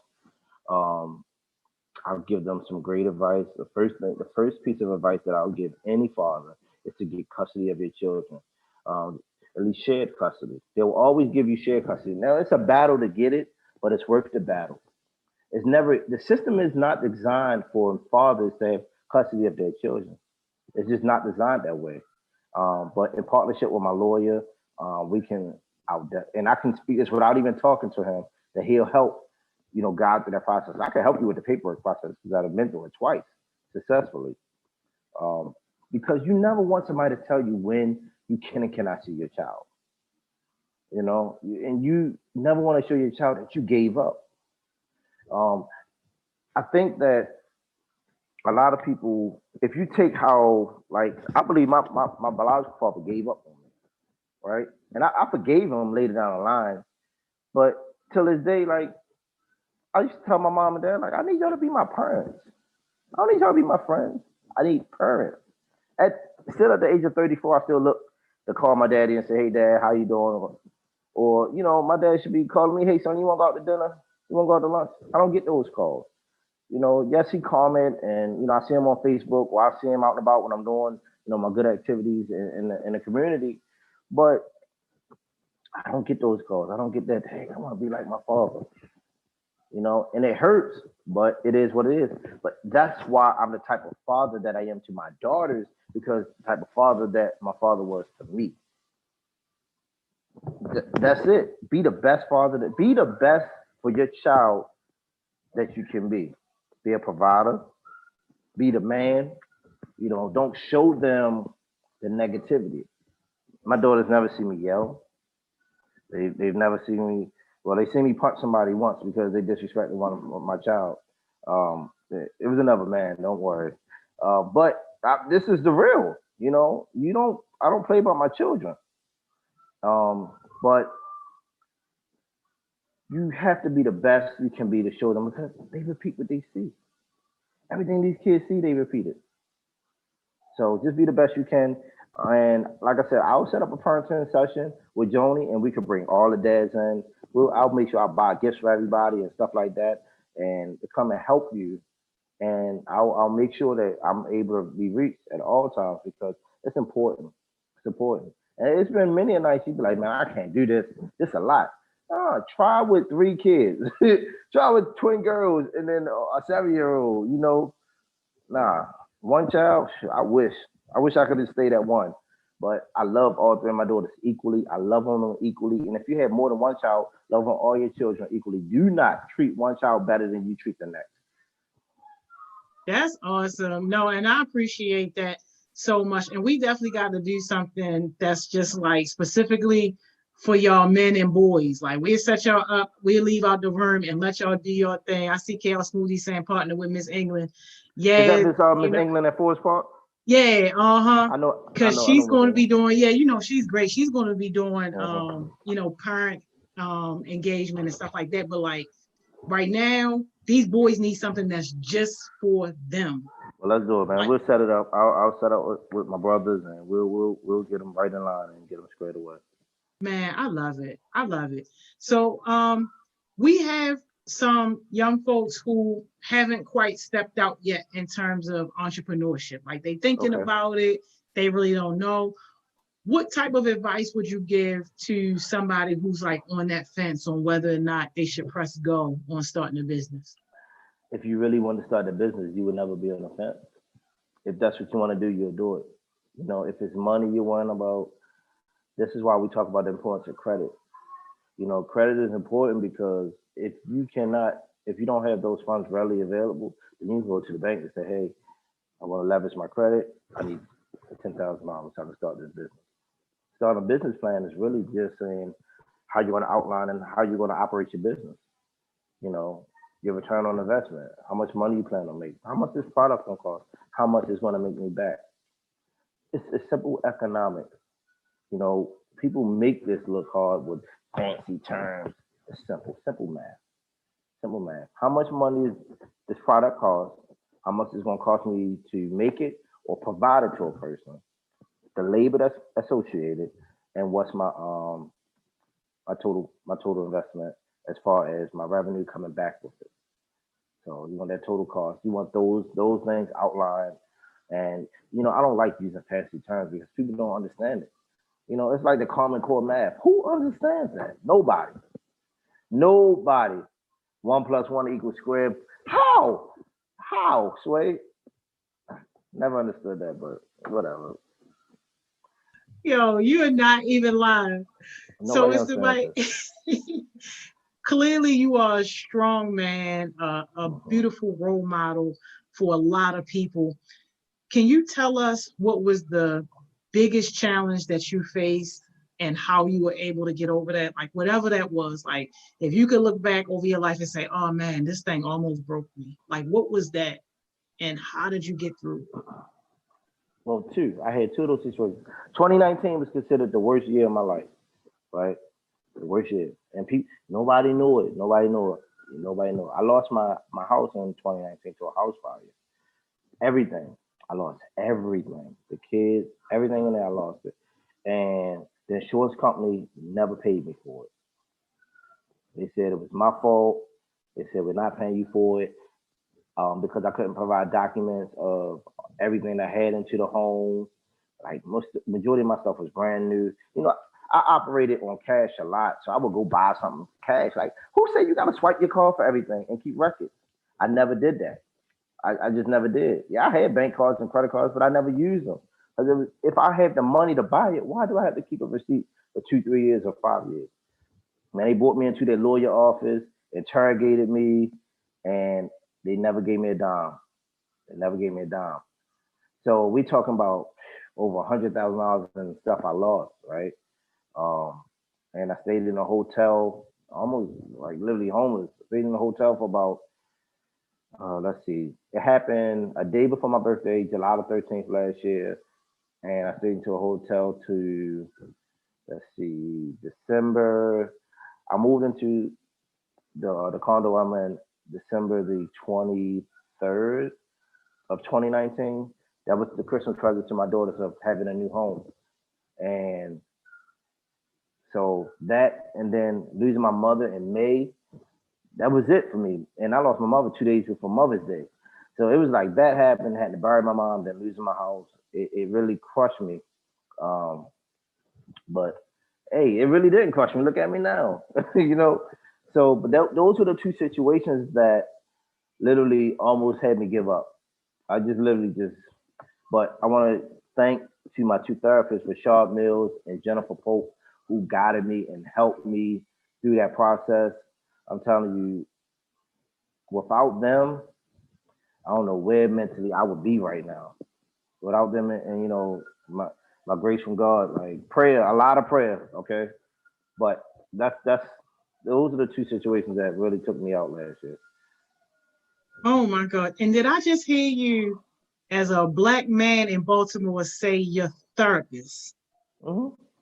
Please talk on that, Mm-hmm. because we've been having mental health conversations on and off for the past few weeks. And especially in our community, people don't see the value in therapists.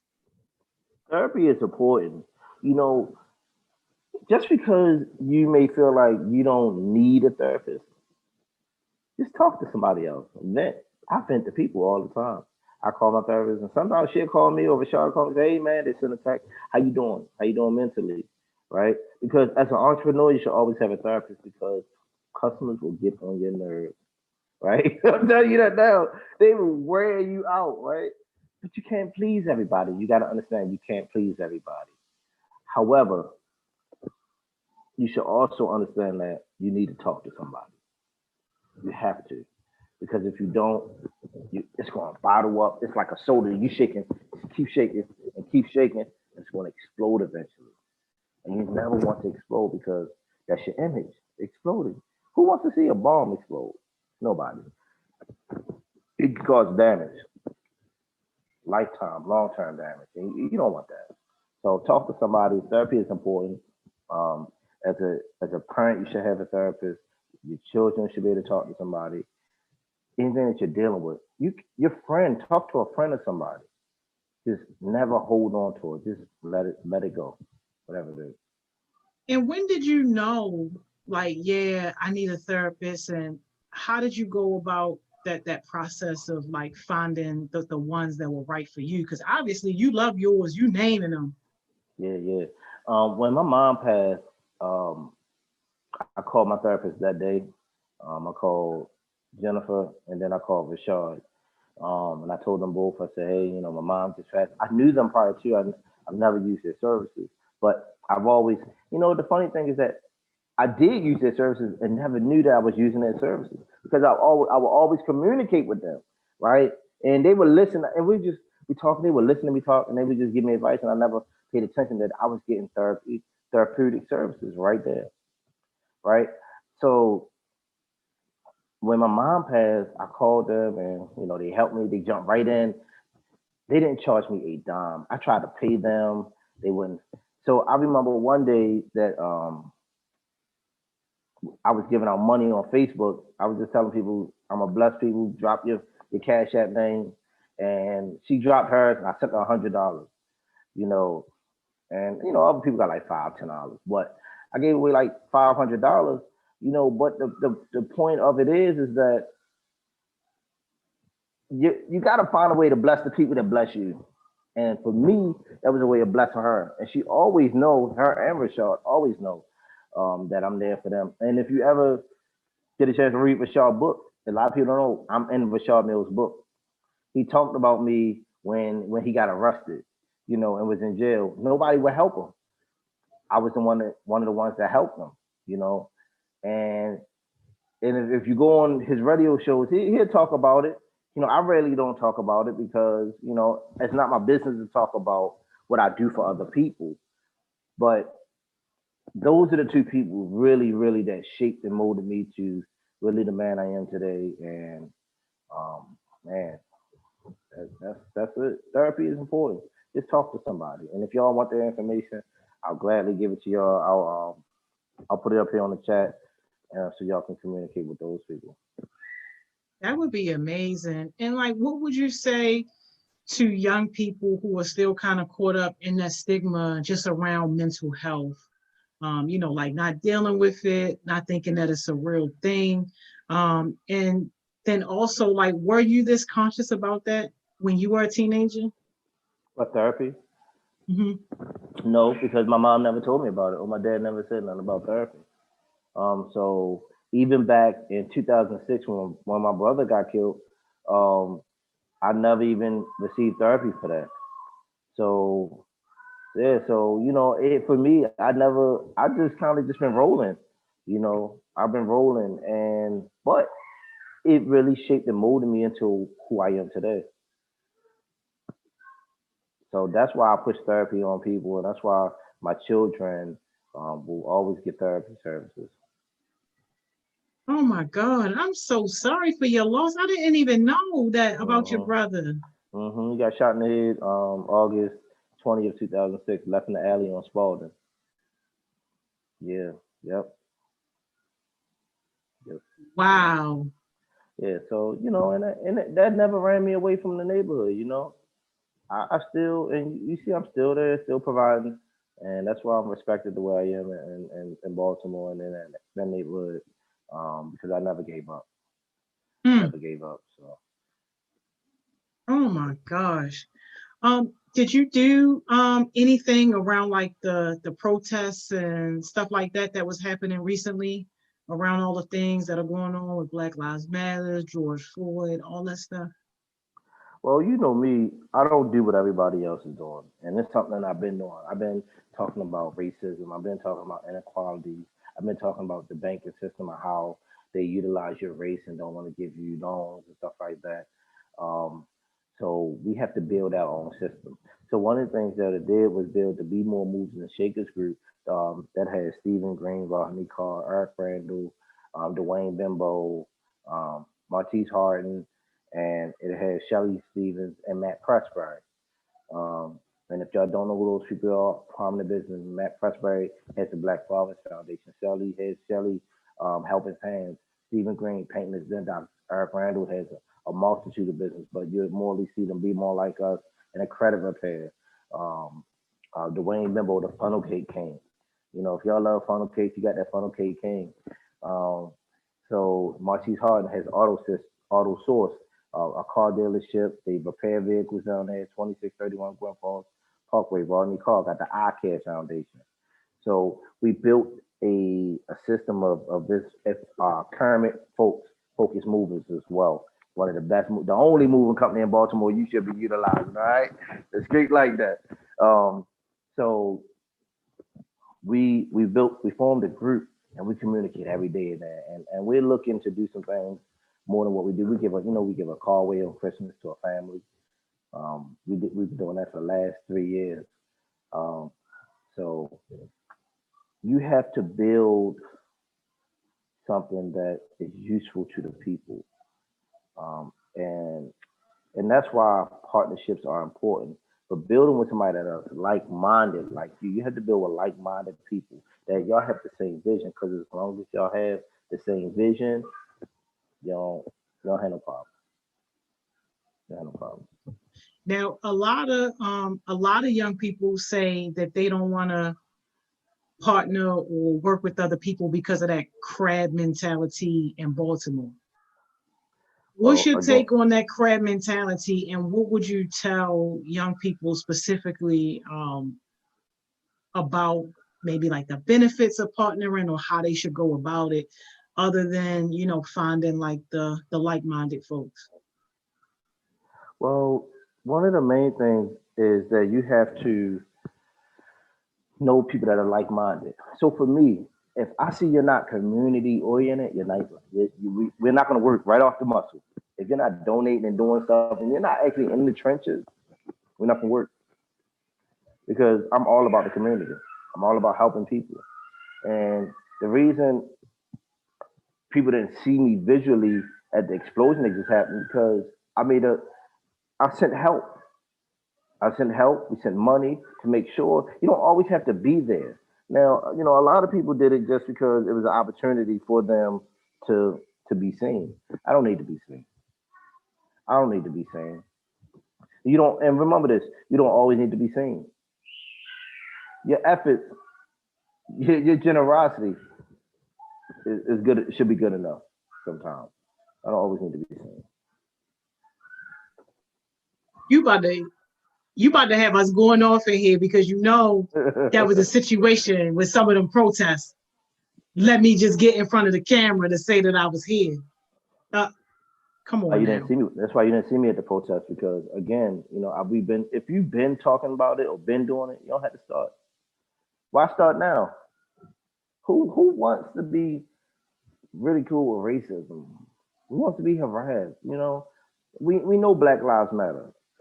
But until we can get treated fairly, that's what we need to focus on. But we also have to put ourselves in position to where nothing else can occur. So I'm not going to put myself in a position where something bad may happen. I'll never do that. I get stopped by the police all the time, right? Now, the funny thing is that, like, I have a bike. When I'm on my bike, I never get pulled over. I drive my van. I never get pulled over. I drive my Subaru. I never get pulled over. I drive my nice car. It's a problem. And one of my nice cars, I don't have 10 on there. It's literally, I don't even have 10 on it because I don't want to be bothered. So I don't put myself in a position where something, or they want to stop me and question me or compare me to somebody else. I just try to not even put myself in a position because I have kids to come home to. They're looking for their dad to come home. And I'm going to come home at all costs. I know that's right. And I mean, oh my God, we literally only have like 3 more minutes. But I do want to ask you about this police relationship with young people. I was just recently on a call like yesterday, and they were saying that Baltimore City Police Department wants to have a program for Baltimore City youth. And overwhelmingly, the response was like, how? Like, how are you guys going to do that when they don't even trust you? So just like real quick, like, what's your take on the Baltimore City Police Department's relationship with young people and just some things that you think that they could potentially do to repair that relationship? So I think it's a good thing to do, right? Because we need it. Now, it's about the people that you're putting in position to lead the program. I can name some officers, Officer Hammond, Captain Shorter, those people, Clyde Boatwright, the Baltimore School Police. If you're putting people in a position who are really community oriented, then I think the program will work because they know what's best. But if you're putting people in a position when the police department just to say, oh, we have this, then it's not going to work. Because you got to have it from your core to be about the community. You can't feed that into anyone, and so I think it's important, but we have to give them the opportunity to get right what they've been doing wrong so long. Baltimore police have been doing wrong for so long. But if they want an opportunity to get it right, then let's do it. I'm with it. If you want to do right, I'm with it. But if you want to continue to do wrong, continue to abuse our people, abuse your power, and subject our people to false arrests and false charges, I'm not with that at all. I'm not with it at all, and we will fight it. We will fight it. They need you right down there. Thank you so much. Oh my gosh. Thank you. Mr. Mike, if you had to leave us with one jewel, what would you leave us with? If you had to leave us with just one jewel, what would be the jewel? And by the way, I hope you see in the comments, they keep screaming, extend the session, like, yo. The one jewel I would leave is don't give up. Don't give up. Don't give up. Don't give up. Don't lose sight of what we have to do. We as Black folks have a mission on this earth. We got to accomplish that mission. Our ancestors laid the foundation. We got to see it through.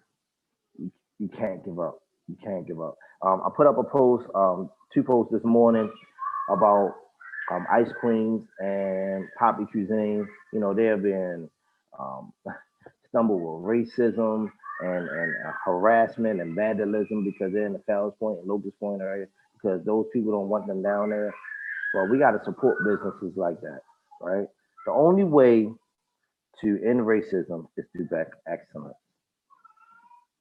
Black excellence. That's the only way we can end racism and all the foolishness is through black excellence. So that's the jewel y'all gonna get for the day.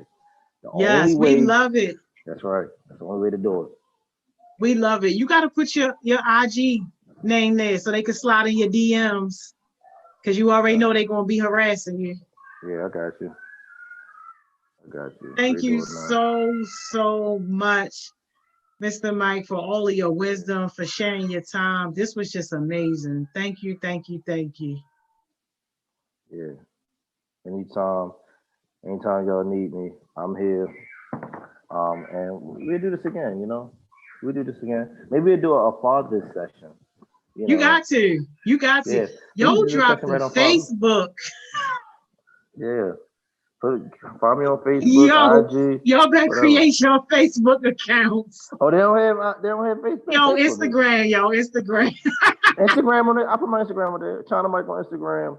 CMO with Detail on Instagram. China Mike on Facebook. Michael Foy on Facebook. If y'all on Facebook. But yeah, I ain't hard to find. That they gonna find you. Okay, say, oh, I got my Facebook up already. Hey, you doing youth works? No, we're not doing youth works right now. I'm not sure if the city is even doing too much with youth works. I can check. Just check with me. Any questions y'all have, check with Ms. Joni, and she can email them to me or give me your email addresses, and I'll respond to you. When y'all emails, like, man, we got you, because you know I'm only going to send you credible. Yeah, if somebody slide in your DM, that's on them. But if I send you something and say, "Oh, these," then yeah, I got you. exactly. I got you. I'm sending you leaders. Yeah, ain't no problem at all. Look, thank you so much, Joni. Continue to do what you're doing in Baltimore. You are a trailblazer. I remember when we was, like I said, when I was giving you money. You won't even take my money now. You getting so much money. You won't even give me some of that Bloomberg money. Bye, yo. You're so stupid. I love you, Joni. I love you more. Thank you so much for everything. We'll be in touch. Thank you so much. Likewise. Okay, bye-bye. Look, somebody in my DM already. Camera ready. Camera ready. All right, I got you. Holla at you later. Okay, see you. Right. Y'all, I love it. Didn't I tell y'all was going like that way, yo? Hey, yo, my man's Mr. Mike. And I'm for real, y'all. Like when we were just starting out, like in the community centers, like, you know, I'm funding everything out of my pocket. This man, he used to host his What's So Funny Wednesdays, y'all. And like one night, all the door money, he donated it to HeartSmiles, y'all. Like all of the door money, like, and that's real. And it's been plenty of times where like I had, you know, like young men who really needed like that male guidance. I would just call him up like, yo, I'm about to drop such and such off. Bam, he was the one. So definitely a good dude. Hey, yo, I know we cutting into y'all break time, but it's like the next to the last day. So forgive us on that. I seen Wavy Way comments, y'all. If any new heartbeats want to get on the session, yo, hit up Wavy Way. Hit him up. You literally now only got less than a few hours. You see this man writing me in the comments, Miss Joni, can you speak on what I said? Yo, I'm speaking on it now, yo. Sheesh. Like, yo, KO Smoothies, get your mans, yo. Get your mans. Hey, Amina, yo, yes, yo. Thank you, yes, yo. We love our HeartSmiles family. But yo, please, y'all, hit up Lamar, Wavy Way, New Heartbeats. If you want to get on a session, we literally down to the wire, y'all. So step outside of your shell, bust out of your box, and come on here and show your value. Tyler, what are the coupons for? Baby, read, y'all. Just read. Or take a picture of them and send it to one of your heartbeat peers, and they're gonna let you know what the coupons are for. They different vendors. Yo, bye, y'all. Take y'all little teeny break. I see y'all back here at noon with Miss Money Mo. Yes, think of us, baby. Just read it. We got you.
Hey y'all, hey y'all, hey y'all, hey y'all. We are back. We are back. We are back. Yo, y'all forgot to remind me to drag little reality real quick. Reality, thank you so much for holding your little self accountable. I saw your comment real quick, y'all, before we get into Miss Money Mo session. So y'all know we be having these projects and stuff like that, right? Reality is on a project for us. So shout out to everybody that's in charge of the youth conference. And that conference is actually happening today at the success session. So y'all make sure y'all on that conference. But it's a lot of things that's not going too well, right? So things are just a little bit of crazy, right? And reality going to be in our group chat talking about some, I don't want to do this no more. Now, granted, she wasn't serious about it, but as a leader, your expectation is up here now.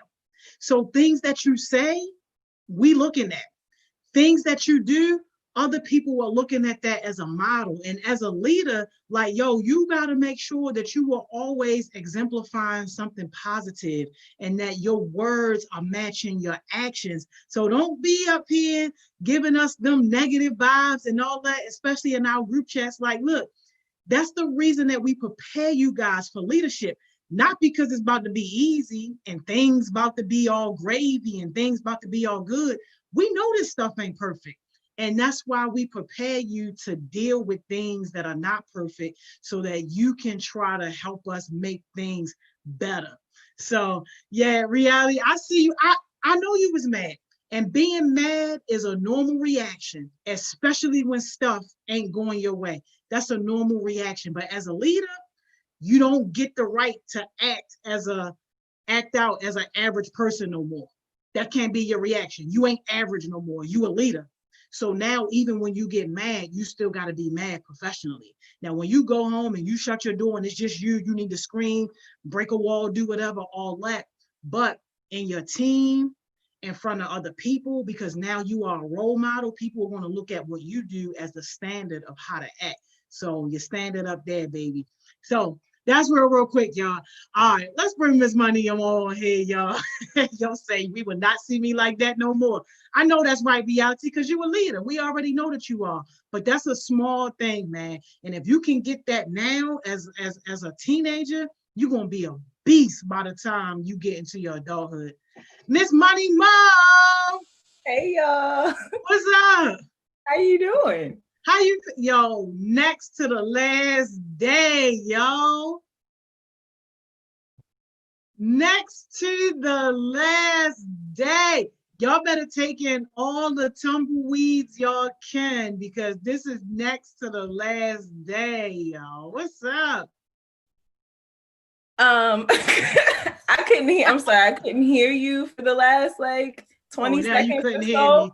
But Now you couldn't hear me. yeah, I'm doing great. How you doing? I'm doing amazing. Yo, did you see Mina come up here, Wavy Mina? Of course, yes. Yo, she did an amazing job, but I'm low-key a little mad because I didn't know she was Wavy Mina. I know people by their YouTube name. I don't know real names. So when she was like Mina, I'm like, okay, Mina, that's cute. If I would have known that was Wavy Mina. No, that's cute. For real, because yo, she be running it in the comments, yo. Like, I know Wavy Mina. Like, yeah.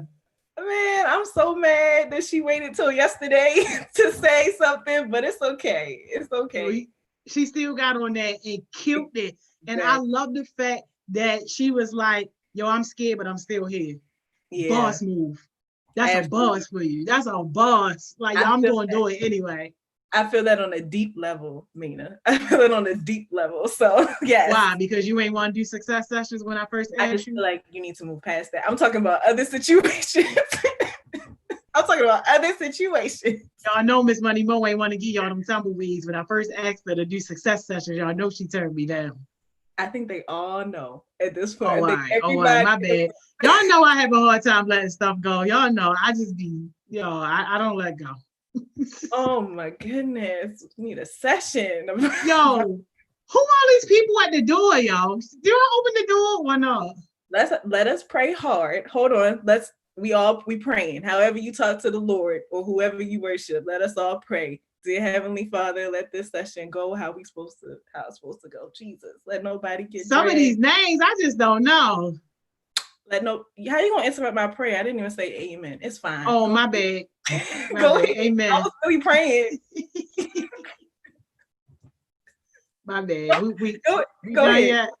Nope, I'm done. Yep. Okay, thank you. Put a prayer in there for my email, y'all. Yo, I'm stressed. this about to be crazy. Wow. James, what's up? Naeem. Hi. James, they should have had you on that flyer. I don't know what happened, but as soon as they showed it to me, I said, that's not central creativity. Oh, no, it's not. Hey, Naeem. What's good? How you feeling? Good. Hey, Jeremiah. Hey. This your first one, ain't it? Yeah. What's your YouTube name? I actually don't have a YouTube channel. I was invited by someone. Oh, okay. Oh, I have a podcast. Does that count? I guess so. Hey, Marcus Allen. Hey, Miss Joni. How you doing? What's up? Hey, Charles. Finally, Marcus. Finally. I'm sorry. Chill. Don't chill. Ain't no chill. You should have been on season 1. Hey, Charles. What's up?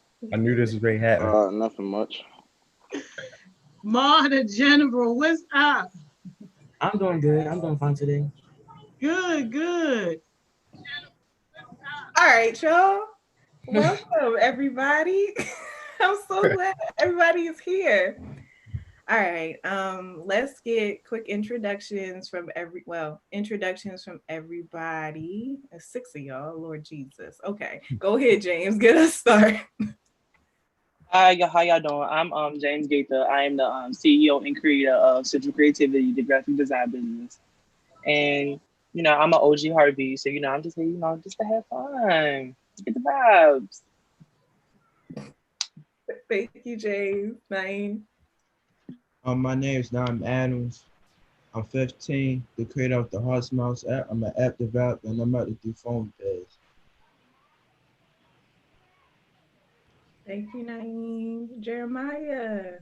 Welcome. Hey, everyone. I am Jeremiah Smoot, incoming freshman at Morehouse College, and co-host at Two Brothers Conversating. Thank you, Jeremiah. Marcus. Hey, how y'all doing? My name is Marcus. I'm CEO of Now Faith Apparel. I'm also 20 years old and an OG Heartbeat, and I'm here to have fun. All right, thank you, Marcus. Charles. My name is Charles, like Miss Mo just said. 15. What else am I supposed to say? Like, should I say something else? I go to Mervo. Yeah, that's about it. Thank you, Charles. And Mar, what's up? What's up, guys? My name is Mar. I'm 15. I'm upcoming sophomore at Bristol Ray. And yeah. Oh, were you supposed to say out? My bad. Say you what? Are you supposed to say like what grade level you on? Not really. There were no requirements. It's just whatever came out. There were no requirements. That's fine. You're fine. You want to say it though, because you excited? Sure. I'm a freshman in college. We love to see it. All right, cool. All right, y'all. Question of the day. It's actually 2 of them, so we're gonna see which one comes out first. What skill do you think that everybody should have? Learning. Okay, Charles. Yeah, to be able to be coached. Huh? I say to be able to be coached. Okay, so Charles said learning ability, and Marcus said ability to be able to be coached. I say something. Yes, Naeem. I think the number one thing is discipline. Okay, discipline. Go ahead, Mark. I say gratitude. Gratitude. Yes. I'll say being able to respect yourself and others. Okay, I like that. I feel like I would say empathy. It's like empathy. How you gonna take mine? Oh my! I gotta think of another one. Okay. All right, empathy. Cool. Thank you, Jeremiah. Another one. Huh? Passionate. Passionate. Yeah. Okay. All right. Cool. Cool. Miss Joni. Did everybody go? Everybody went. I'm gonna say being able to get past failures. What'd you say? Sorry, I didn't hear you. Being able to get past failures. Oh, okay. Cool. All right, I like that. I'm really trying to think of another one. The last person to go, and you. Okay. No stress. I would just say the ability to be kind to others, like practicing kindness, because I don't think everybody does that all the time. All right. Who can see the comments? Who's reading the comments? I'm reading. I can see. You can see them. Huh? Right.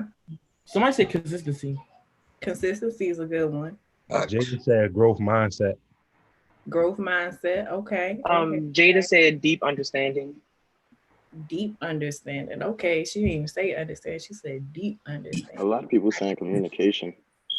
Communication is beautiful. Communication is Jada again said consistency. okay. Somebody Zena said listening. Tyler Baxter said listening to constructive criticism. Okay. Listening. Zena said common sense. I like that, Zena. Thank you, Zena, for sharing. Somebody said being able to read. Okay.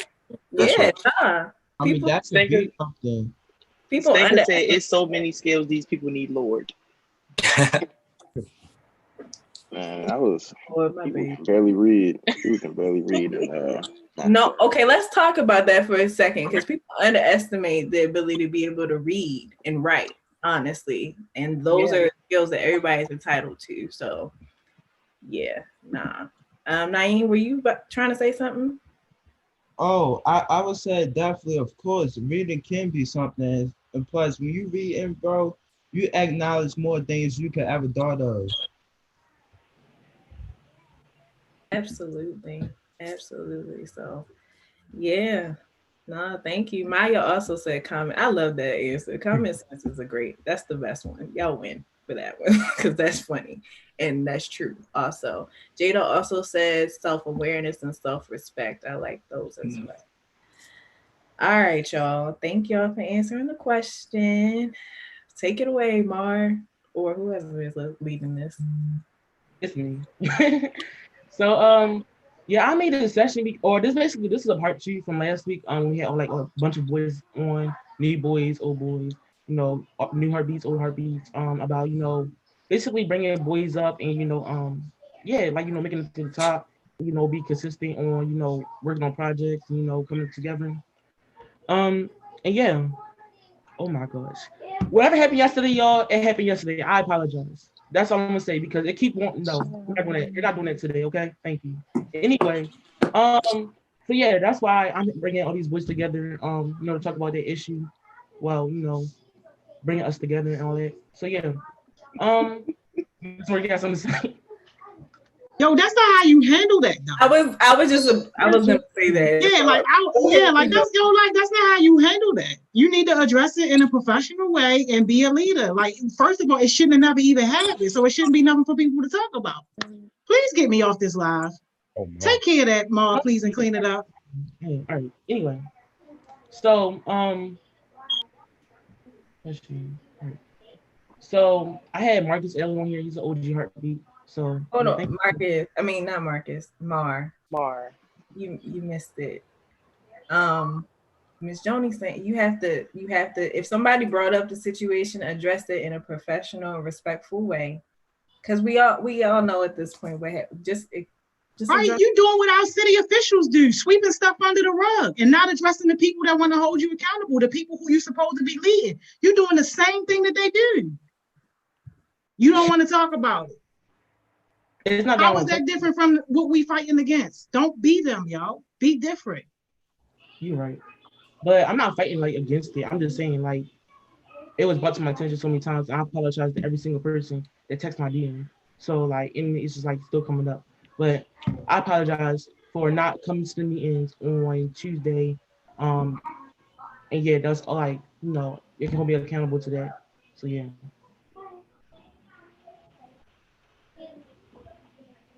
Okay.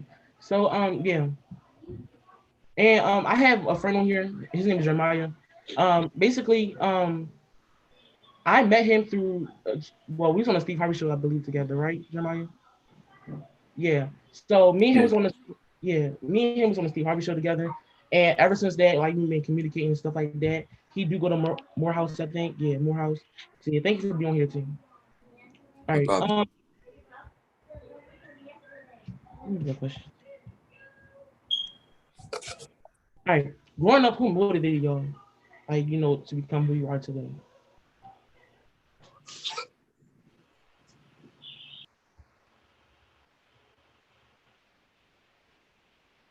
Mar, repeat what you said, I was please. about to say, did you just ask a question? I'm sorry. Oh yeah, that was the question. Growing up, who motivated y'all? Mm. I'll say my mother.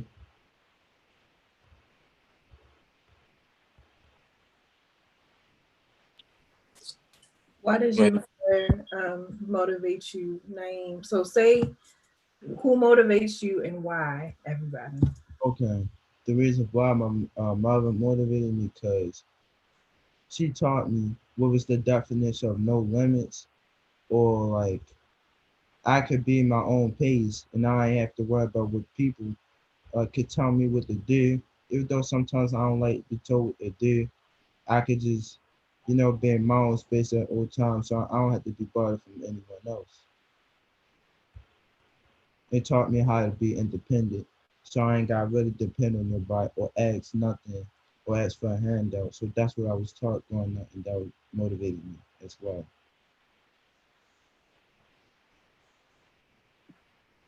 Thanks, Naeem. I think Charles was trying to go next. So go ahead, Charles.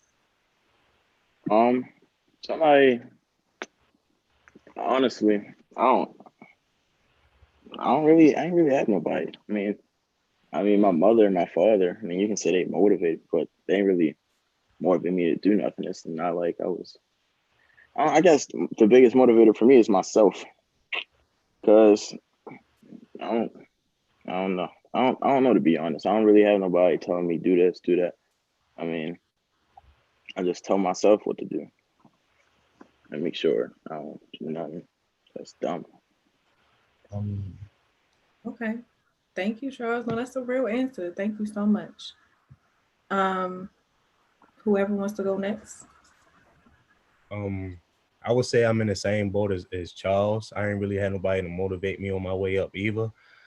I had to really like motivate myself because I didn't want to be like going down the same path that my parents did. Well, I really don't know my father or what he did, but I don't want to go down the same path that my mother was going down. So I really had to motivate myself so I wouldn't go down that path.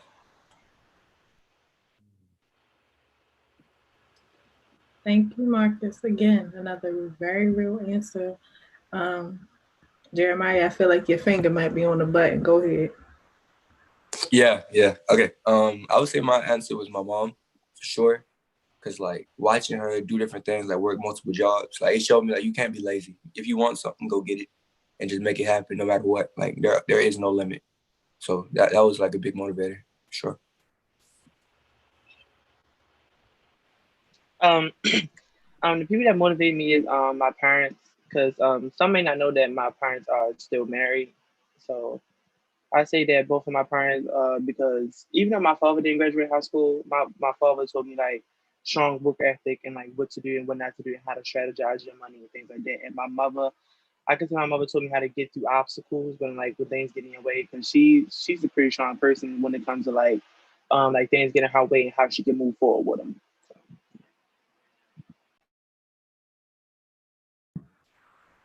Thank you. Yeah, period. So it was a little one. It was a quick one. It was a quick one. All right. Mar, are you back with us? Are you answering the question? Yeah, I'm here.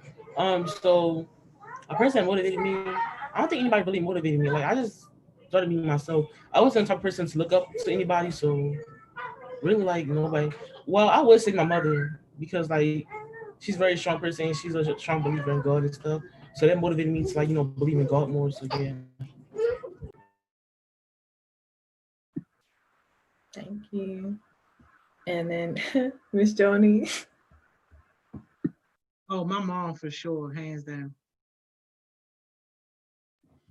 Cool. Oh, I meant to go before Miss Joni, but it's fine. I feel like people that motivate me, definitely just my family, definitely y'all. Yeah, those are people that motivate me. I'm a family person. So like I consider y'all family as well. So when I say family, it's encompassing everybody. So yeah. Thank y'all for answering the question. My next question to y'all is: when was a time when you felt like you giving up, and when was a time when you was inspired by others? I go. Yeah. The time I felt uh I had a purpose or gave up, it was around like seventh grade or sixth, cause I ain't really had much to do before. Like I'm talking about before I got into robotics and stuff. When I was like 12 or 13, I ain't had nothing to do. I ain't had nothing to look up to. I was just getting in fights and arguments and getting set up by people and stuff. And at the game and how I overcame that and what inspired me that was that my robotics coach gave me an opportunity to do robotics and stuff and things like that, and I got in, and it was awesome, and it felt like a blessing, because I never had this before when I was in elementary or in this and that or third. So yeah, that's what inspired me.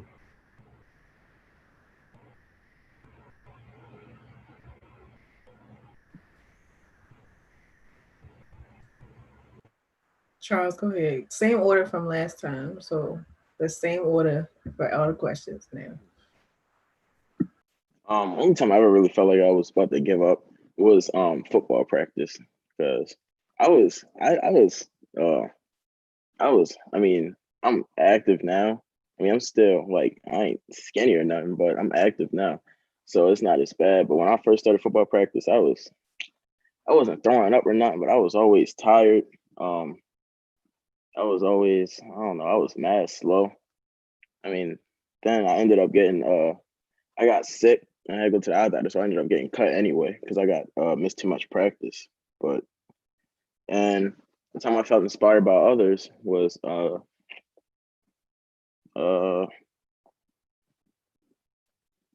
honestly is sometimes I would watch a show and I'd be like, dag, that's crazy. Then it'd be like, dag, I'm gonna go out do the same thing. Not the same, like not in a bad way, like in a good way. Like I'm trying to get rich, do some stuff, and yeah. And I'm sorry, I was told to be on this live like 2 minutes before the live started. So my answers are like kind of trashy and my hair is all messed up. So yeah.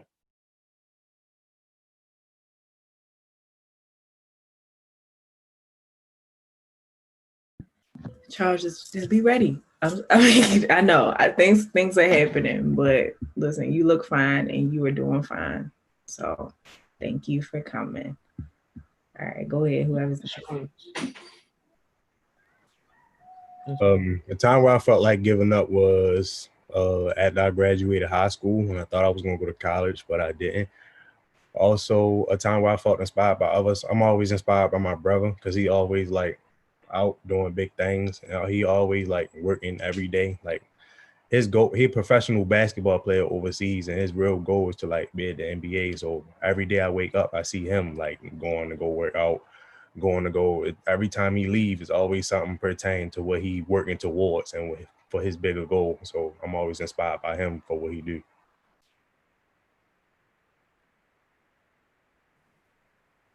I think it's my turn.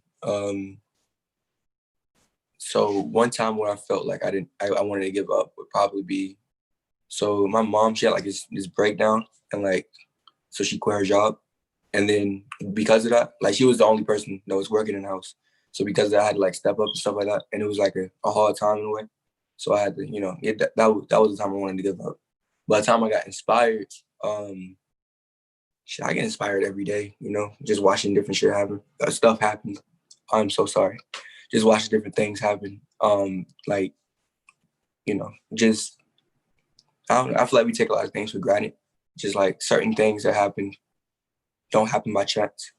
And it's like, that's motivating in a way. Like, this is all working for one, like, plan. At least I think so. So, yeah.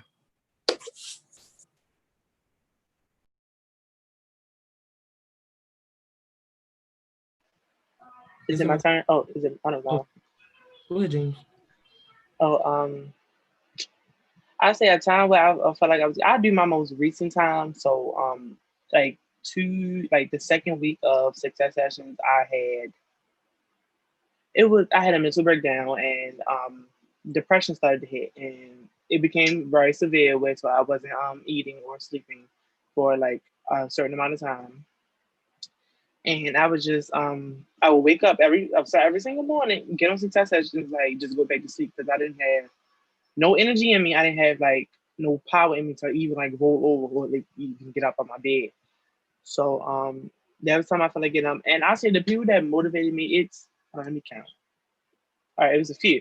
So it was Stanka, well people know her as Stanka, but her name Diabra, Jada, Alda Shalom, Miss Mo, and Miss Jones. They were basically the only people that knew that I was going through that rough patch. And that's basically why I took a break kind of from my business, because some of y'all might not know, I actually thought about shutting down Central Creativity for that period of time, but I'm not. So it's not gonna happen. But yeah, so it was just those people that helped me like get back up on my feet. And involving Central Creativity, I will be back soon. So I got some special plans. So yeah. I got a question. All right, go over. What's your question name? Oh, for James, so you do the graphic design. Like, do you use Adobe Photoshop or? I actually use free stuff when I do my logos. I know it might not look like it, but I use like stuff like PixArt. PixArt. So yeah. Yeah. Oh, can I add on that? I use if you don't subscribe to my YouTube channel, go sub to my YouTube channel. I'm using Adobe Photoshop, Adobe Premiere, Adobe After Effects. It's real easy when you get to know what to do. The only thing hard about it is your creativity. So it's like, what do you want to do with it? So yeah. Thank you for sharing. For me, it was times I felt like giving up, on everything, or was it time I felt like giving up on school and stuff like that. But the people that inspired me was HeartSmiles, because I used to always go to HeartSmiles and talk about my issues, and it kept saying like, keep going, keep going, keep going, and it got to a point where I kept going, and then I got into the school I always wanted to get into, so like all I did was like have faith in myself. Even when I didn't have when I didn't have faith in myself, HeartSmile was there for me, to talk about, how to have faith in yourself and how I can build myself up to the position where I can work hard and get into what I want to get into, or go to the school where I want to go to. So yeah. All right. So that was the question. The second question is, why are you worth the homework? Hold on, Mar. Hold on. Oh, I'm so sorry, Mr. Morgan. I'm so sorry. Yeah, like you got two whole other people up here that didn't give their answers. Sorry. Okay. Well, all right. Well, Ms. Joni said don't worry about her. I was going to ask her, but okay, fine. I'll just go ahead. I'll share just because I wanted to answer this question. So a time I felt like giving up actually happens. Unfortunately, it happens every year. I try not to succumb to that. Like I try not to say, oh, it happens every year, so whatever, I should just get through it. But it's been happening every year for consecutive years. This is similar to kind of what James said, as far as just having some feelings, some probably depressive episodes. And so yeah, that happened for the last, I don't know, few years. And I was able to actually shut down and not do anything. So there were times where I would like lose 15 pounds in like 2 weeks or something like that. But well, maybe not 2 weeks, maybe more like 3 weeks. But with this particular year, this year was different because even though it happened, I had to still like keep going just because I was in positions where like it really couldn't stop. So yeah, that's kind of where I felt like just like giving up as far as like not being able to do anything. But what inspired me was just knowing like the bigger picture and being inspired about like by something greater than just what was happening with me. So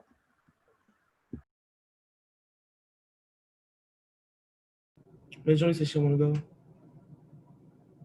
All right. No, it ain't that I didn't want to go. I was just being respectful because you was moving on. I want y'all voices to be heard. That's all. Okay, thank you so much, Miss Johnny. Why are we worth knowing? Well, why is we worth knowing? Basically, what I'm trying to say. Why are you worth knowing? Basically, like why you want people? Why people should know to like be around you or hang out with you? Like what are the reasons?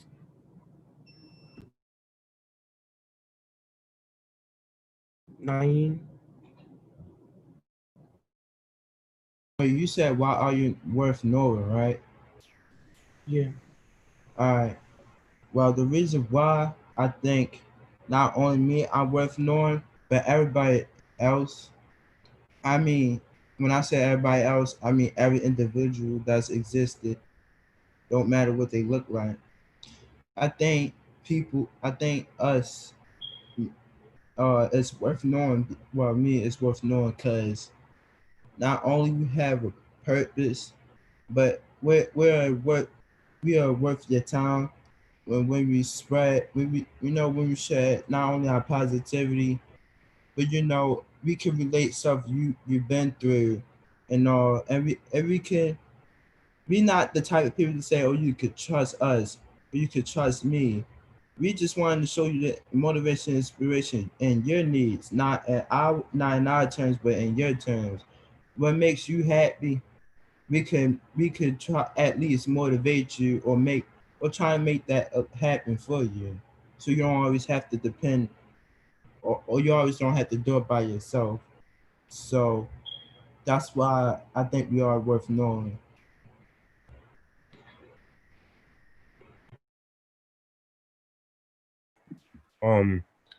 I think we are all worth knowing, like Naeem said, because one, we are all like we are all children of God. Also, me personally, I think I'm worth knowing because I can give people faith and like motivate them to do what they like want to do or need to do. Also, like I could be like, there for you whenever you need me for real. Like a person that you could come talk to whenever you need somebody to talk to, a person that, just come be around, hang around whenever you need a place to go or somewhere. I'm just a safe space, a safe person. And I got like good energy. That's what I think.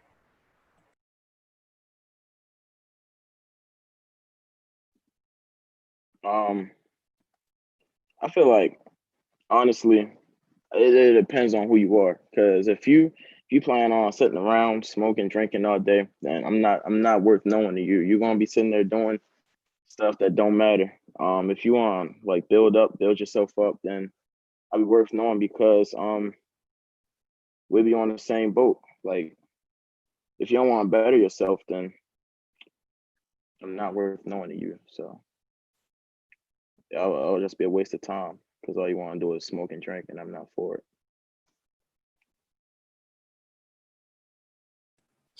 I feel like everybody else said, everybody's worth knowing. We all got unique perspectives. We've lived unique lives, so we know different things. But personally, I feel like I'm worth knowing because I feel like this is an unpopular answer, but I'm gonna hold you accountable. Like if I know you're not really on your stuff, if I know you like you usually be on a higher level than you moving at now, like I'm gonna hold you accountable. I'm gonna call you out, like not like in a friendly way, non-confrontational, but like I'm gonna make sure that you straight and you on your stuff at all times. I hope I don't cut nobody off by talking, but I agree with Jeremiah because being surrounded by a bunch of yes men is not going to help you do anything. You're not going to get nowhere. So.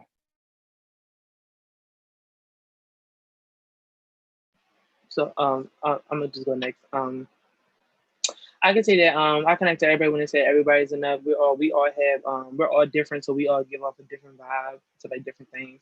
But personally, I say that I'm working on because I'm supported. I'm very supportive. Like I don't judge you of anything that you did. I don't like. I'll listen to your problems. Like even though I'll like if I feel like the vice versa vibe back, it's like they'll create a good friendship. And then like some people just hanging around me because but but I'm a little different than others if you catch the vibe that I'm throwing. But and I'm very supportive. I acknowledge others and their feelings and like I'm just there whenever you need me. Really, everybody took the words out of my mouth for real, for real. Like, I was trying to say all those things as well, but yeah, that's why y'all are all amazing and y'all like just some amazing things that can uplift people and yeah. Stuff like that. I'm so sorry for the ghetto background, but yeah, I'm gonna keep on going. All right, so my next question is oh, I'm so sorry, Miss Morgan. Again, go ahead, Miss Morgan. Nope, it's okay. It's fine. Everybody, y'all go. Y'all go. It's about y'all. Go ahead. Well, I want you to go because like I want to hear the female perspective of like why you worth knowing. That is not the question to ask Miss Mo. Okay, that is not the question. Y'all go ahead. Y'all good. All right. Well, yeah. My next question is: are you doing what you truly want to do in life, and what you want to do to inspire others? Wait, I apologize. Can you say the question a little louder, please? I apologize.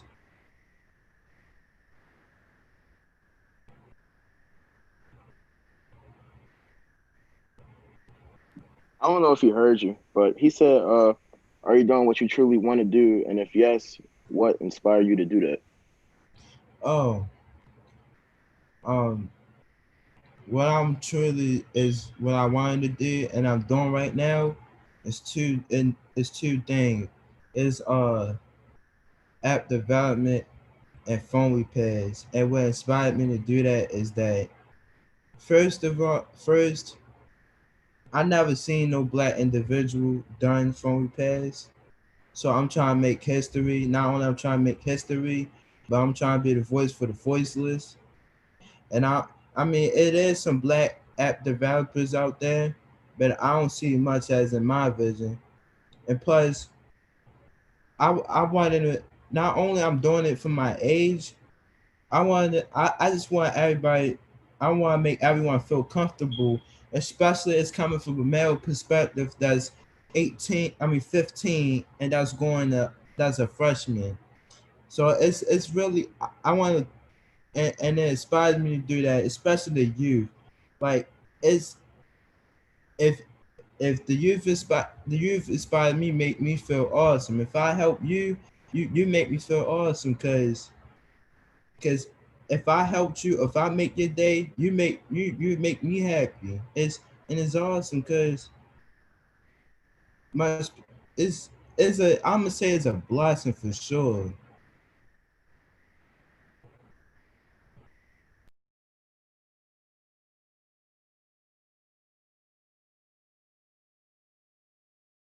Marcus, would like to go next? Yeah, I'll go. I would. Am I doing what I truly want to do? Yes, yes, and no. Yes, because I'm giving people faith. Making sales of my business. My business is jumping. So I would say yes in that, and no because well, it's a no yes on this one because I want to play basketball and I want to make it professionally playing basketball, but I gotta get back right. I gotta get my body and my mindset back right to go back and play basketball because right now I'm not ready. So yeah.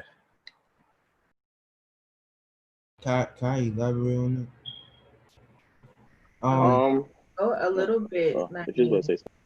A little bit, Naeem, and then let Charles go, okay? it's not wrong of doing two things at one time. That's all I gotta say. Yeah. I agree too. But what yeah, I am doing what I want to do because I can't play football right now because of Corona.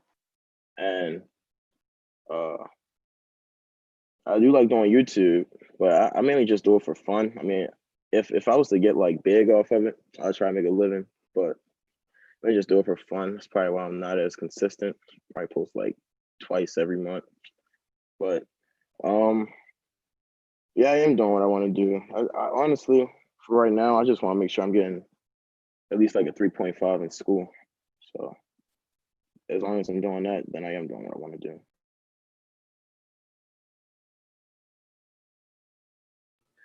I'll say I am doing what I want to do, just not on the level that I want to do it on. I'm in the Atlanta, Georgia area right now, and right now I've been doing different like projects for like Black Lives Matter, Pride and stuff of that nature. So we just been like doing like right now in my street, we've been doing like a beautification type thing where we're painting the different stores and stuff because we like I live in like the hood, I guess you could say, but we're just trying to make the community look beautiful and stuff like that, and then doing different protests and stuff. So like I'm doing what I want to do. And what inspired me to do it is because, change needs to happen. Certain things need to occur, and it's not going to happen unless you make it happen. So, Yeah, and like to add on to that, I definitely see Jeremiah doing like a lot of things, in the community. He posts it every single day. He posts on the story. Like it's very inspiring. Like he inspired me to do like go out and help out the community and protest and stuff like that. And stand up for my people. So thank you so much, Jeremiah, for inspiring me. I don't mean to cut nobody off, but I didn't answer the second question. I just realized that. But what inspires me to what inspires me to do what I want to do and stuff, like getting 3.5. Honestly, my parents, because I want to be better than them. Not saying they down bad or nothing, but I want to be better than them on every aspect. I want to have a big house, big cars, big everything. But just I want to be successful in life. That's ironic because we're on success sessions. So, but yeah, that's what inspires me. Period. But I say, am I doing what I want to do right now? I'm almost there. Like I'm almost there because what I really want to do is like be in the fashion industry. But like to be honest, I never seen like graphic design in that part like of my future. Like I never seen me do graphic design, let alone start a business. But I definitely see myself going further with graphic design and fashion. And what inspired me, I think it was my past traumas, past trials and tribulations, kind of because of the simple fact that like I went through like certain things where like I felt like I just wasn't going to do nothing like at all because I didn't even want to go to college. So I just thought like at one point I was like, okay, after high school I'm done. I'm not doing nothing else. That's it. Boom, pow, period. But like learning from that, it gave me like a sense of realization that if I continue not to do anything, I'm gonna end up back in the same place I started, and that's where I don't want to be. So I have to keep moving forward and never look back. Yeah, for me, I don't think I'm what I wanted to do. I don't think I'm really doing it right now. I just started yesterday, but it was something I wanted to do for like a long time. It was acting, but I think I already did acting like a couple times. But like me like going up to like the level of auditioning and stuff like that. So yeah, like I'm just starting to do what I want to do, and I want to inspire others. I really want to get up to the place where I can like show everybody, prove everybody wrong. Because that's something I really wanted to do for a long time because I always like been doubted by like everybody, and I was never a person to like talk to about my career and my future and stuff like that because I always used to hold my career and my future inside me and not express what I wanted to do. So it was like kind of hiding whatever, but like yeah, I definitely want to inspire others like to come up to the show and talk about what they want to do in the future, and with some things that can make it possible. So I just started yesterday, but I'm still working on it. So yeah, Miss Morgan, Miss Joni.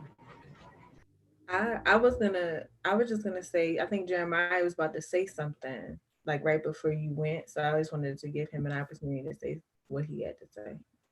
Yeah, thank you.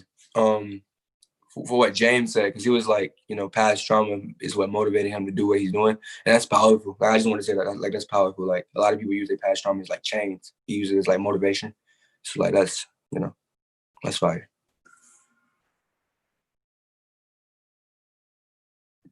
Thank you. Okay, you can go ahead, Miss Morgan. Oh well, y'all. We got 5 minutes left, so we're just gonna move on into our jewels in a second. But thank each and every one of you for coming on here and just sharing with us your thoughts and your passions and what inspires you and what motivates you. Yeah, thank you, Tamara, for organizing this particular session. And yeah, my jewel is, man, ooh, perseverance. Persevere, y'all. Just persevere in whatever you do. And that'll get you far. All right. Same order for the jewels.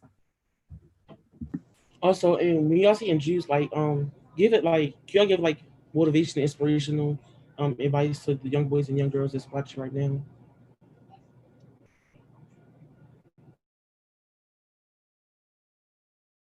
Naeem, go ahead first. Naeem. All right. Do I have to say the order every time? Naeem, Charles, no, Naeem, Marcus, Charles, Jeremiah, James, Mar. Wrap it up. Oh, we doing Jews? Okay. I'm gonna say, my God, whatever. I'm gonna say if this is the people that that don't understand, men have feelings. Life is too short. Life gives you limits. That's all I have to say. What I'm gonna say is hold yourself accountable and be resilient. If you mess up somewhere, pick up where you messed up and be better.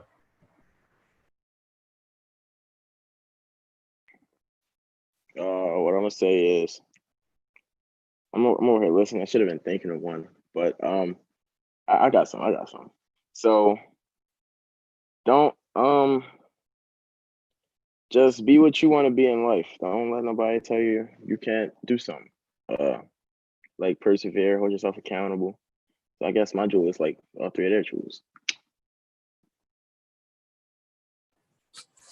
My jewel would be surround yourself with people who are on their thing, like on their stuff, because you'll eventually get up to that. Because whoever you hang around is who you become. So.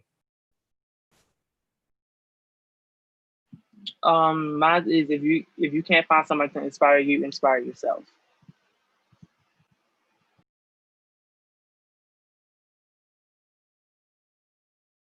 All right. So, all right, my jewel is like be yourself, participate in programs, participate in some things you want to do, some leadership positions, and yeah, and step up. Cause today when I asked a couple of new boys to get on, they said no. And that's a shame because we've been on here for like 25 days and nobody stepped up to say, okay, I want to do a session. Not you, James, not you. But yeah, I'm just saying, like the new boys. All right. Also, it's a boys versus girls session tonight on Thriving Thursday. So please come to that. If you're a new boy, please come to that, come support the boys and stuff like that. And yeah, the boys gonna mop the floor with that. So I already know what's gonna happen. So there's no point of discussing it with the girls. So yeah, we're gonna win. That's it. But okay, thank you so much, Mar. Oh, girls come through. Honestly, truly. All right, I have one teeny announcement real quick. I know we're at the end. Y'all, tomorrow we're doing a youth entrepreneur spotlight during graduation. So if you want to be featured or spotlighted, credible businesses only, consistent businesses only, please you can reach out to me or you can reach out to Cam because Cam is doing it. I don't know if y'all see her series that she does on Instagram, but she's doing something similar to that series highlighting youth entrepreneurs tomorrow. Right now it's only supposed to be 5 to 7, but we'll see. What y'all question. Yeah. Okay. I know I haven't been can I instead of me doing my phone repairs, can I do my app development instead? Yes, you can do your Thank you. app development. But contact me or Cam after this. All right, thank you, Naeem, for your question. And the girl's about to mop the floor with y'all. Yes, they are. Child. They Anyways, are. It was good. Y'all really think that? No, that's what we know, especially if this is what y'all giving. Yo, oh no, see, Chaos I'm saving Smoothies my could have energy. single-handedly I send a body all handled the whole situation. See, I ain't give y'all the full fantasy yet, but y'all gonna catch it. Y'all gonna catch Oh, all we of can it. just stick Stinker on you. We stick your twin Stinker on you ain't and got you nothing done. on me. That's my twin and all, Ain't but got enough. sorry. Yo, but y'all did do a good job. Thank you so much, Jeremiah, for being here. Thank you, Charles, for stepping up. Charles, even though you just started with YouthWorks, we can already see you progressing and growing as a leader. So thank you. Naeem, you always on point. So thank you for being consistent. Marcus Allen, you should have been on since season 1, but thank you for still coming up and showing up. And thank you, James, just for being transparent about your situation, like, and for letting us know, like, for somebody like you to be so talented and to be so real with us, we don't take that for granted. So thank you. And Ma, I know that it wasn't easy for you to be dragged at the top of your session, but you still did a good job in leading your session. And I appreciate you for being strong enough to be accountable. And even though people were still holding you accountable, I appreciate you for recognizing in that moment that you had to hold yourself accountable and do something different, because that's what leadership is about, being able to still thrive in those hard situations and being able to come up better than ever. But you gotta fix your energy, buddy, if you think you're coming for the girls tonight, because this right here ain't it. Ain't it. You were standing on one knee the whole session. Bring your snacks because it's about to be a whole movie. All right. Bring all your popcorn. See y'all. Bye. See y'all. Great All right, job. bye, everybody. Add me on y'all See- sessions too. Like text me. Hey, yo. Charles, add me on y'all sessions. Hey, Get this man, yo. and Somebody now get this Faith man. Apparel on Instagram. Now Faith Apparel. Now.faith.apparel on Instagram. See y'all. Yo, see you, Marcus Allen. Hey, yo, girls. I ain't even got to tell y'all what to do because y'all already know. I didn't even know that we were having a boys versus girl thing on Thriving Thursdays tonight, but that's fine. We can do it. And also on Thriving Thursdays from the 7 to 8 hour, we reboot in the music session. So people that's interested in music, all sides, production, instruments, singing, songwriting, all that stuff. Thriving Thursdays now from 7 to 8 is going to be dedicated to helping you build up your music stuff. But man, listen, when it comes to leadership, y'all, I know that we gave Ma a hard time, but he is definitely an example of what a leader is. Because he could have easily just said, you know what, I ain't gonna do this session and logged off and let everybody else go. But no, he stayed, he took the fire, we corrected him, he corrected himself. You guys held him accountable. I held him accountable. He held himself accountable, and he stayed and he did his thing. That's leadership, y'all. It don't matter how you handle yourself when things are going okay and you got a smooth ride and everything is falling into place.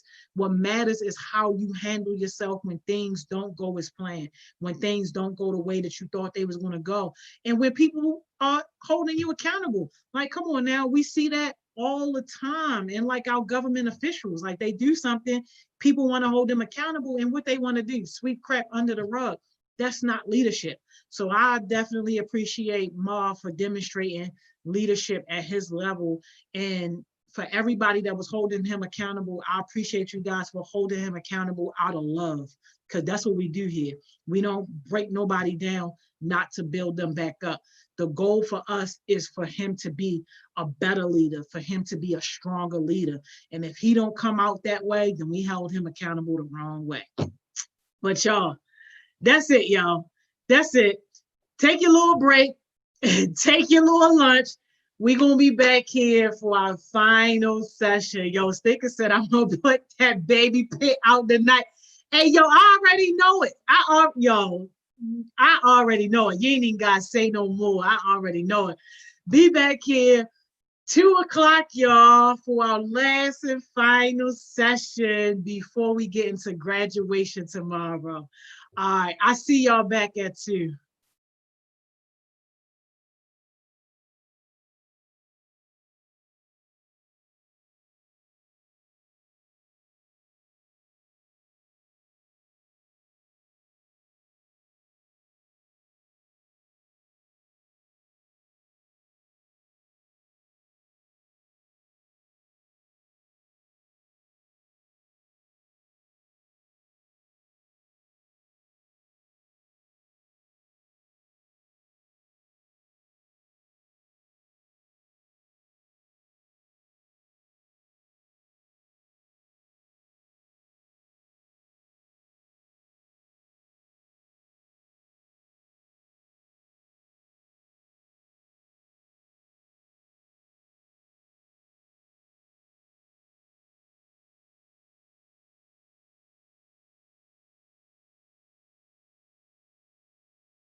Wow.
Mhm.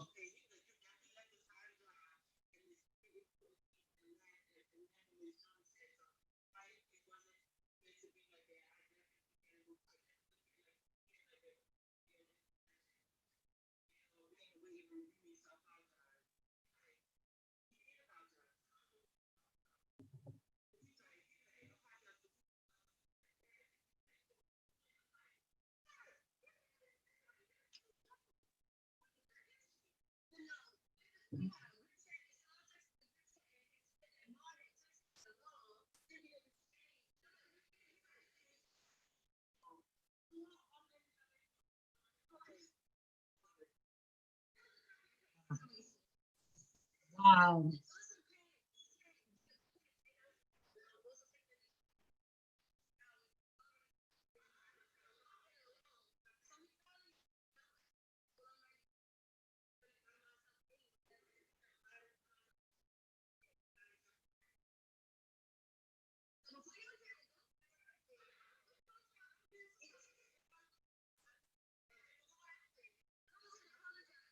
But see, my principle is this. It's already enough crap with young black men.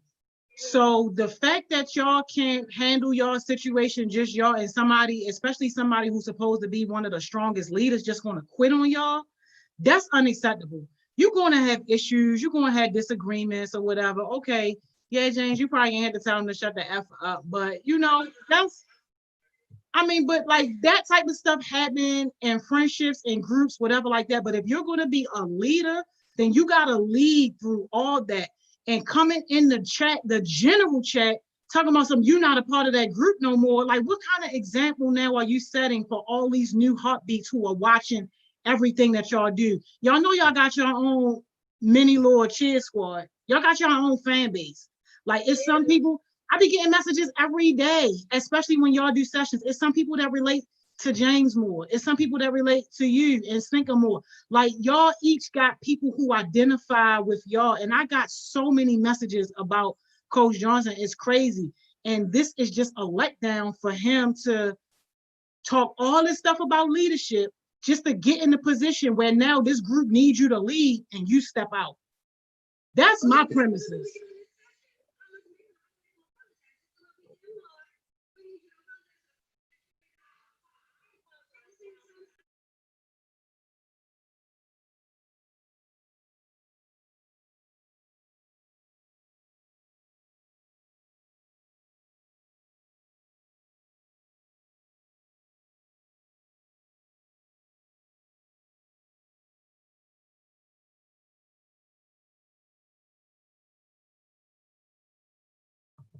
Sorry, y'all.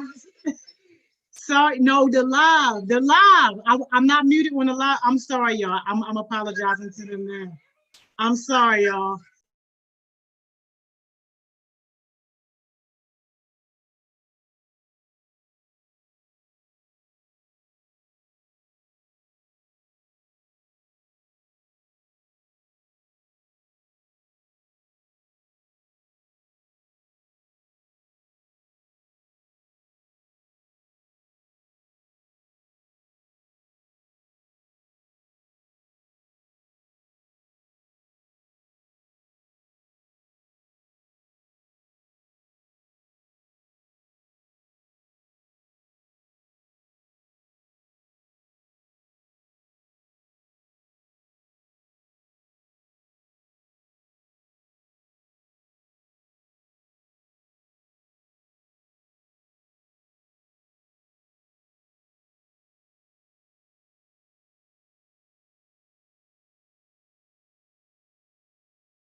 Hey y'all, hey y'all, hey y'all, hey y'all. We are back, we are back, we are back. Hey yo, my sincere apologies to anybody who got to hear our lunchtime drama. I'm so sorry, y'all, that my finger must have accidentally hit the unmute. But yo, do y'all see my life now? Do y'all see my life now? Hopefully somebody gets to enjoy their breaks because that's what my breaks are like all the time, yo. All the time. That's the type of stuff we be dealing with. But yo, listen, if y'all don't leave here with anything, yo, leave here with this, yo. You gotta build each other up, yo. Even when they don't deserve love, love them anyway. Even when they don't deserve patience, give them patience anyway. We got enough problems, especially in our Black community, especially with Black boys. We got enough problems.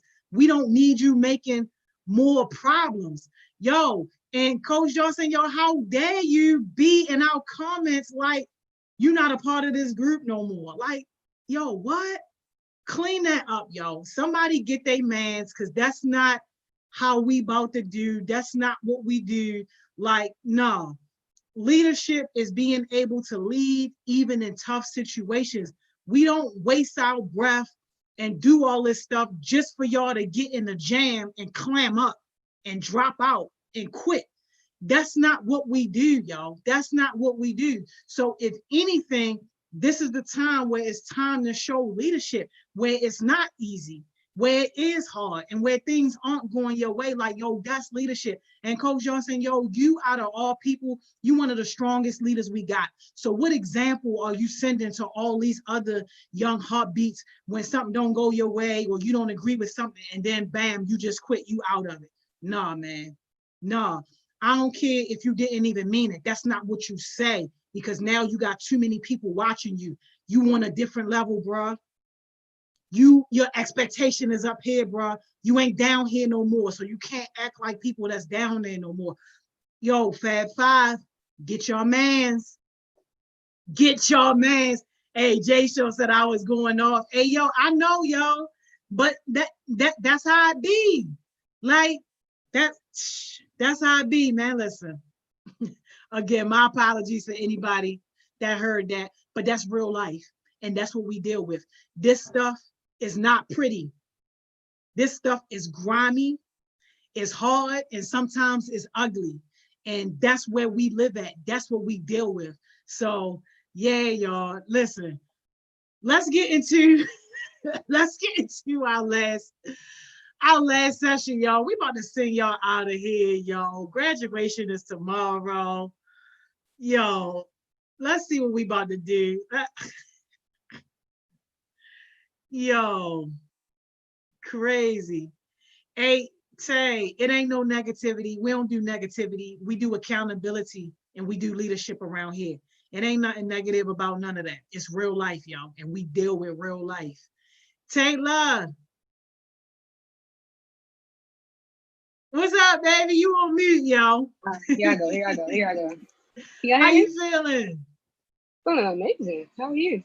That's amazing. That's good. I'm blessed. I'm good. What we got going on for the day? I see who at the door, but before I open the door, can you kind of set the situation up for us?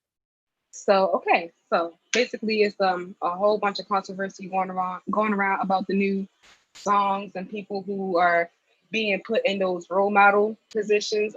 See how that's tied into that?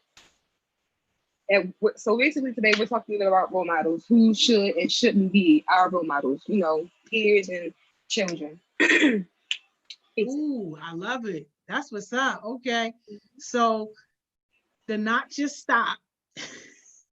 they just went away. So I'm waiting for them to come back. There we go. Yeah, thank you, Jay Shaw. Yo, you definitely looked out for me because I was going off when I muted y'all. So thank you. Yo. I was going off. But hey, that's what happens behind the curtains, y'all. It's not easy. Leadership is not easy. It is hard. Miss Crystal. What's up? Easy. What's up? It ain't easy. It ain't easy being busy. Hey, good to see y'all. To see you too. It's Thursday. It's Thursday. No, it's kidding. Hey, yeah, come through with Thursday. all the good vibes. We about to let Taylor basically run this whole session, but I just want to say hi to you guys and thank you so much for all of your support of HeartSmiles and the Heartbeats. You guys are greatly appreciated. Oh, no problem. No problem. We love everybody. Love the heart smiles. Hearts up. Hearts up, heartbeat. Hearts up. Yeah. Yes. Hearts up. Hate I don't down. have the shirt on right now, but Oh, yeah, that's a good shirt. Yeah. Hearts up, hate down. Yeah. Come on, Polly. hey, no better place. City. Sorry. So, Got a rep. should we start with introductions? Whatever you want to do. Whatever you want to do. It's your show, baby. Oh, so I'm all right. Let's go. All right. So I'll start with myself. My name is Taylor. For those who don't know me, I'm Tay. I am 18 years old. Finally, I have my own business called Queen's Paradise. I got 1, 2, hey, 3. Come on now. Oh, yeah. And I got some lashes. Like these are the only two that I have left. Come on, get the hustle Coming on. out fast, y'all. So follow me, okay? I'm a youth advocate. I also just graduated poly. Come on now. Let's get I'm it. going to Coppin. My first. That's great. I don't think there's anything else interesting about me other than that. So I'll let you go, guys. I'll let you guys go next. All right, cool. All right, well, we are the Reigns. I'm Mr. And I'm Crystal. And we are excited, truly excited to be a part of this program. We're youth ministers in the Baltimore, Greater Baltimore Church of Christ. And we are all about the youth, all about hearts up and hate down. Really helping people understand what they want to do and how we can help them better their life, better their community, and have better hearts, for the world, for their community, for Baltimore. Yep, and we also have a youth program which continues to evolve called Brave Talk, Brave Walk. Live it, speak it. And it's really about just being able to speak about your truth and live in your truth, but now allowing your truth to hold you captive. She's from Atlanta. I'm from Philly. We moved down here 2 years ago. Yep. Wow. That's good. I don't know why. It just seemed like I wouldn't know that. I just seem so native. I was about to say something. Oh yeah, so I connected with Miss Crystal yesterday, and we we attended a Zoom session, and it was beautiful. Like it was beautiful. And unfortunately, I couldn't talk the way I wanted to, so I had to type. But either way, it was just beautiful. Like, wow. And I really do thank you for letting me come into your space and like just really talking about what I was going through, and that people really helped me. Yeah, of course. So we gotta help each other. You're welcome. You're welcome. It's kind of what you wanted to talk about today about mentorship, and that's really what that was about. So yeah. So I think everybody knows Miss Joni, the goats. So goats. We're gonna skip her. Yeah, everybody know the goat. Okay. So, I got it on my notes and everything, so I can just like keep track. So basically, today we're going to be talking about role models. The question being, who should and shouldn't be our role models to our peers or our children? That's a very good question. Very good question. I think about a quote where from Susie Orman. It says, the key to being a good mentor or role model is to help people become more of who they already are and not make them more like you. I know I appreciate when people accept me for who I am, but when we talk about a good role model, it's subject to someone's perception of what good is. I think we can focus so much on the outer being good and not the inner, because there has to be, in a sense, a connection there, a reason there, because we can look at someone and go, okay, well, how they look on the outside, it's like, oh, they're a bad role model. But really, that person can have a great heart and really may have done some amazing things in their life that you would never know. But sometimes we take first the physical judgment of someone and automatically say, oh, they wouldn't be a good role model. So let's just put them to the side. Anything you want to share? Well, I'm gonna take it from a different angle, because I think anyone can give an example, good or bad. Someone can do something that's horrible and you say, you know what, I'm not doing that. And someone do something that's amazing, like, I want to model that. And I think about someone like my father, who I didn't really have a close relationship with. I grew up hating him, but as I gotten older, I've seen just what his standards are in his character and how he goes about being a hard worker. I'm like, I may not like what he did, but I love who he is today, who he is now. And that right there makes him a great role model. Not just for me, but for anyone. Someone you see that is hardworking, you see their flaws, you see the cracks in their armor, but you also see them persevering. You see them working hard to be better for themselves and for anyone else, and is willing to give advice when needed. That was really good. And from what I took from that, it's this thing that Miss Joni says, that the relationship that you have now with your parents ain't gonna be the same when you get older. So that really just like double what's it called? Solidified it basically. Yeah. And I really hope that's true. So yeah. All right, I'm gonna start with the first couple of questions. Just basically saying, what is your opinion on this type of person being a role model? So I have about 5 examples, and I'm gonna go through all of them. No problem.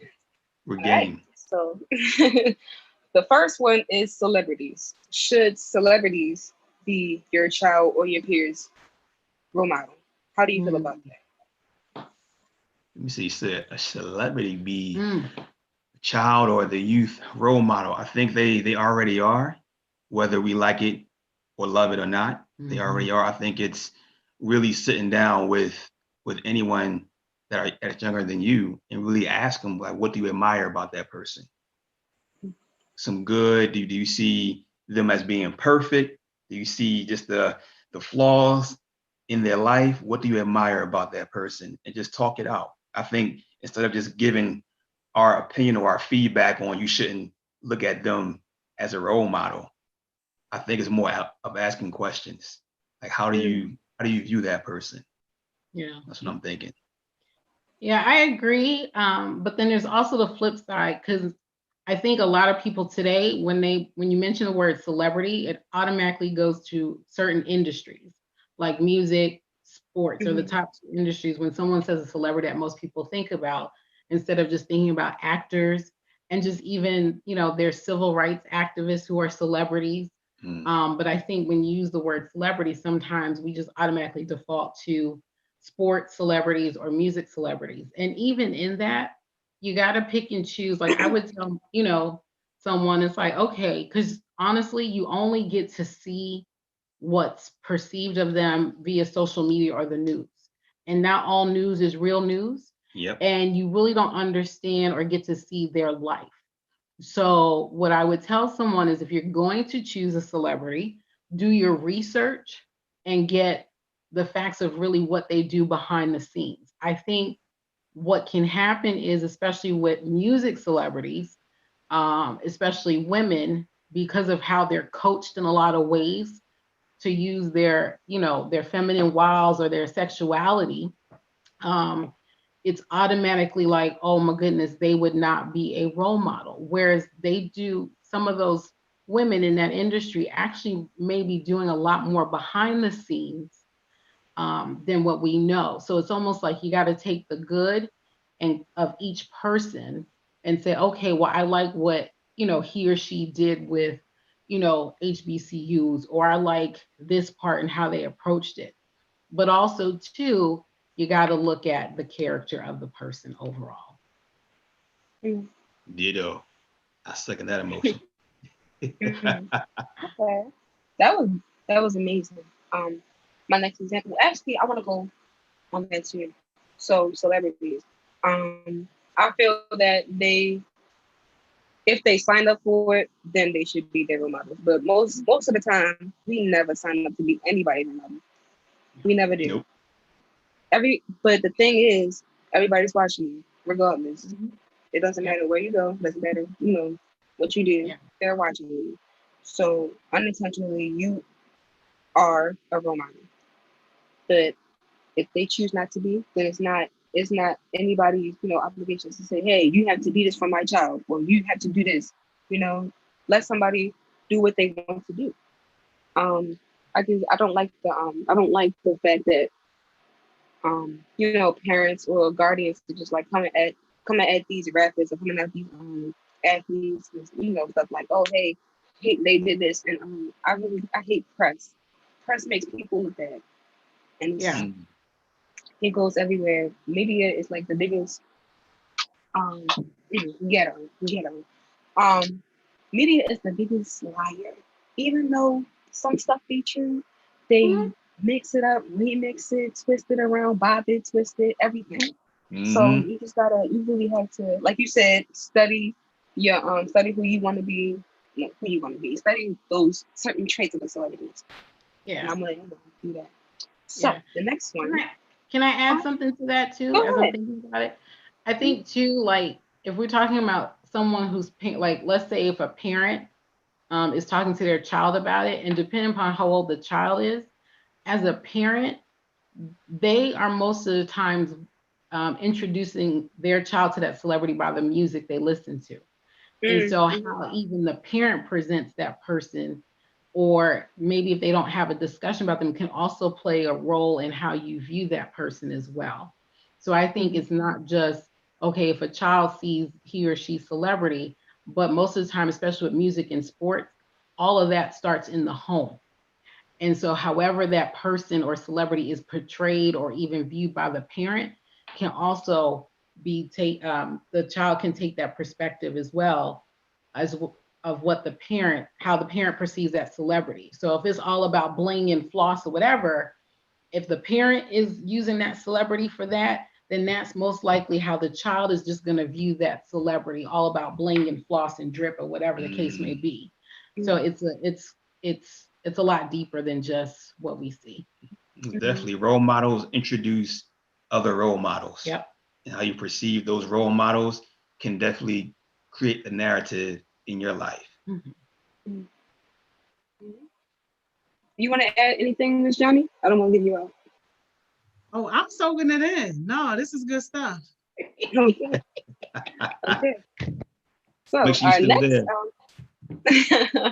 all right. Our next example is politicians. Politicians or civic leaders. Should they be a role model to your kids? Another good question. There's some heavy hitter questions right here. This is heavy. Definitely. It just keeps escalating. I mean, a politician, for the most part, is about the people.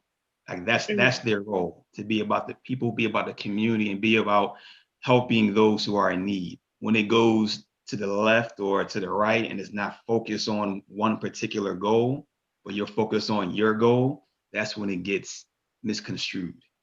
So just like my wife said, do some fact checking. Make sure you do your research on who this person is, what they believe in, what's their standards, and do you believe in those standards? I think if anything that you should want to have as a role model is their work ethic, their grind, their hustle. It may not be what they stand for, it may not be what they look like, but it may be, okay, I like the work ethic of this person. What they said is some foul stuff, but I love their work ethic for real. So yeah, I agree. As much as we do a lot of trolling, I think we need to troll into people's backgrounds. I think even politicians and celebrities, because yeah, they're a lot more out in the public eye, but I think about to whom much is given, much is expected. There is a responsibility no matter who the individual is. And they do have to remember that all eyes are on them. And you got to understand with politicians, okay, are they truly, for the people like they're supposed to be, no matter which side that they're on, because each side represents a certain group of people. But you got to say, does that really represent where I want to go? Or does that person have the qualities of what can really help me in my character? Because a role model is going to help you craft your character, not enhance just your technology skills and your social skills. It's all about the character. Exactly. Hey, Jinx, not gonna work. Okay. We kind of already went over like athletes, celebrities, the same thing. So I'm gonna skip to the next one. This one might be the heavy hitter. Would you let your own friends be your kids' role model? Your peers? It depends on the person. Yeah. And who they are. I definitely think sitting down and having a talk with that person and helping them see what light you're giving off when you're around other kids, other youth, and help them see, okay, are you aware of this? Are you aware of that? Because you are someone that you are looking up to or looking at. So I would sit down and have a conversation with them, like, this is your role.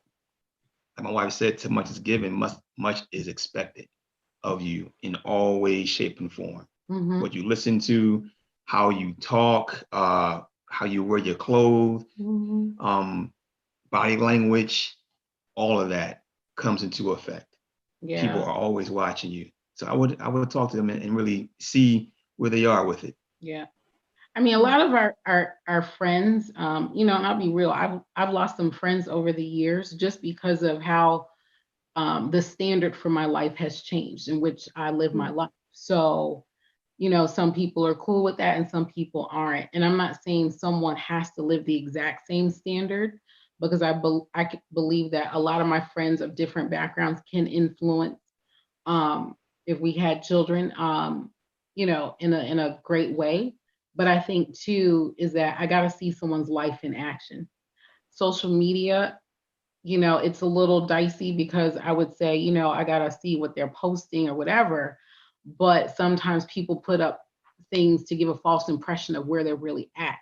So for me, I would look at that. That's a character issue of being deceitful. Would I want my child to be around someone who's deceitful and learn those traits? But then also too, there's some people who need a belief to be believed in order for them to really grow and change in their character. Because sometimes people are like, what? You want me to be a role model? Or, and I think about when most people ask other people to be their child's godparent, godfather, godmother. And that's kind of what that is. It's really like, wow, I never had this responsibility. So therefore, I'm just going to act out where I'm at right now, versus if someone was to ask them like, hey, would you be, a mentor, a role model, or godparent, whatever the case may be, they'd be like, okay. Because sometimes that's like the wake-up call for some people, like, okay, I got to get it together. Okay, I got a responsibility, because again, to whom much is given, much is required. And some people have not been given that opportunity to have that responsibility to impact the life, So yeah. Okay. That was really good. All right. This is our cousin. Oh my God. Man. Now this one seems kind of obvious, but I have, for the last example, I have parents. Why? My question is, it's kind of different from the other questions. Why do parents look at other people to be role models for their own child? Oh, yeah, that's a good one. And I personally I'll take this one, because I have two godparents, of which one I'm actually named after. And I think a lot of times parents feel like, well, I have shortcomings, I have imperfections, and I don't want my children to learn those things from me. So let me balance that out with someone who can really even do better for them than I have for them. Because some parents feel like I'm limited. And I know that was my dad a lot of times versus my mom, who felt limited in what he could give me as a girl, as a young woman, as a child, because he dealt with some drug habits. And it didn't mean that my father didn't try to love me, but he surrounded and added people to the village that he knew, despite his choices, that would help me and shape my character. But it doesn't mean he wasn't a role model. I just took what his negative choices were and made sure for myself that I didn't go down that same route.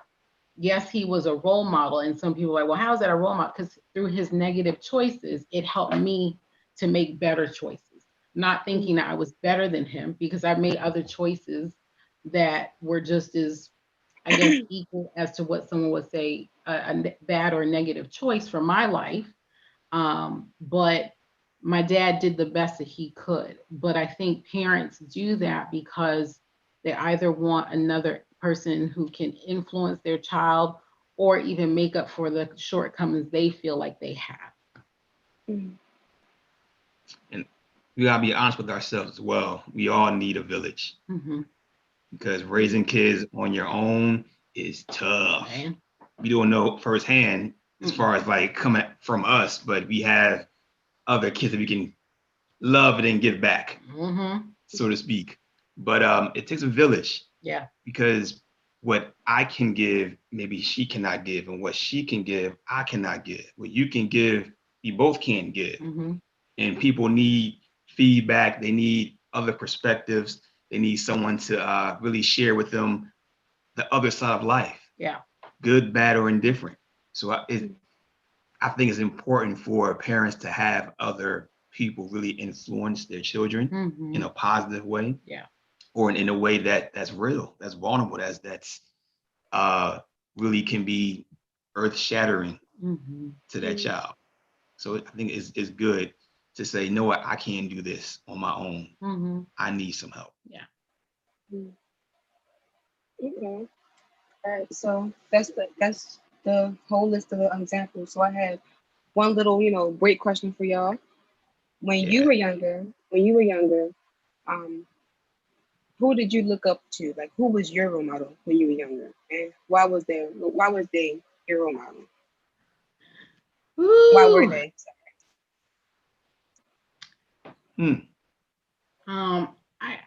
So I think for myself, I had multiple role models because as a young woman, there were a lot of areas I felt inadequate with. I had role models in the sense of, because I have always been, a full and fluffy, person. So I would have role models.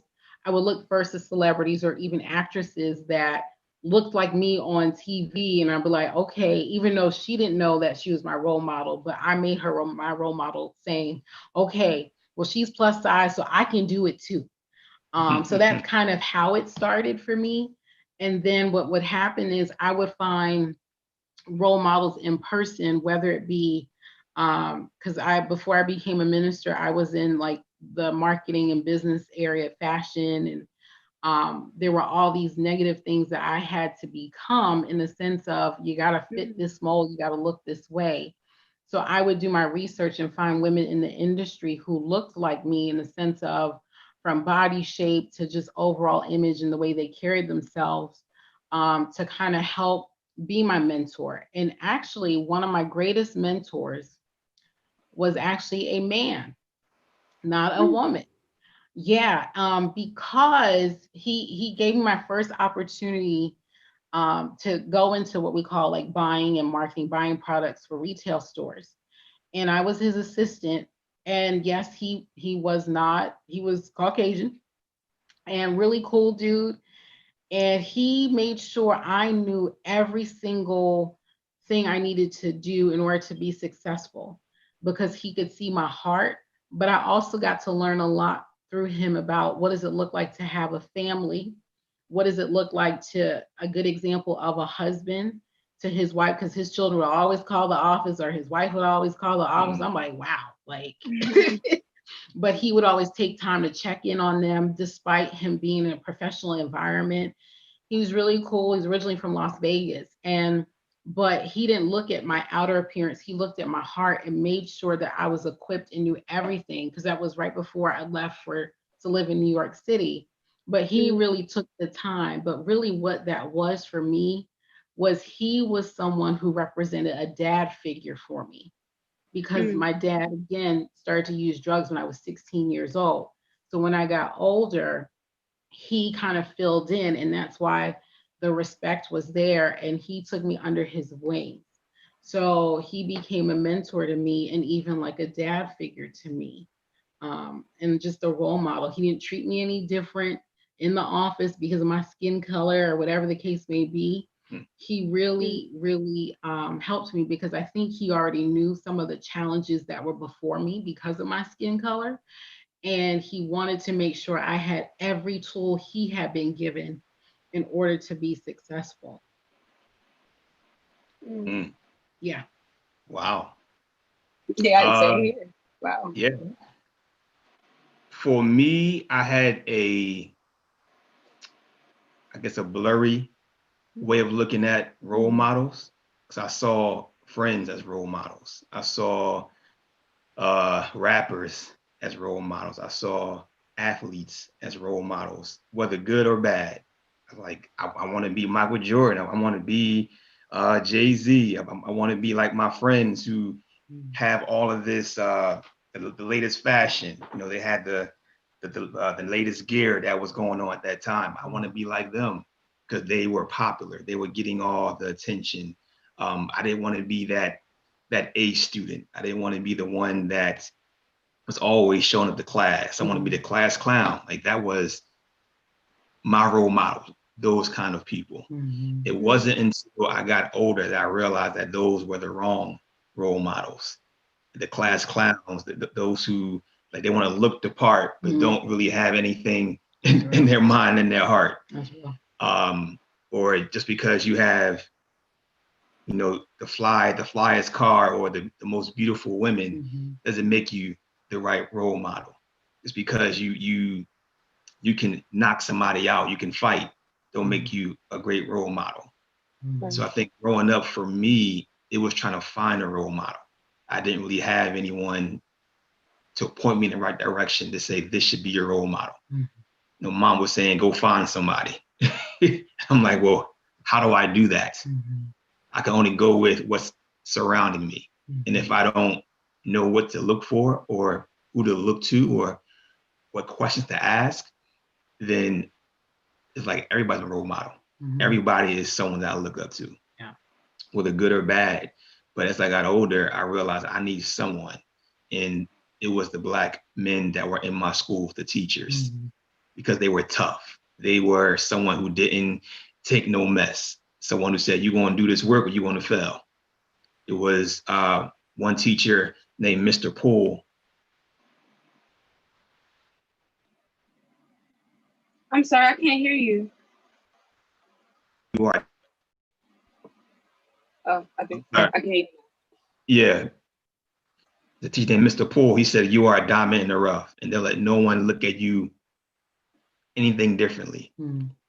He is the first person who actually saw me for greatness and not for what can I get out of this person? How can I manipulate this person? How can I get what I want from this person? He said, I'm going to give to you more than you're going to give to me.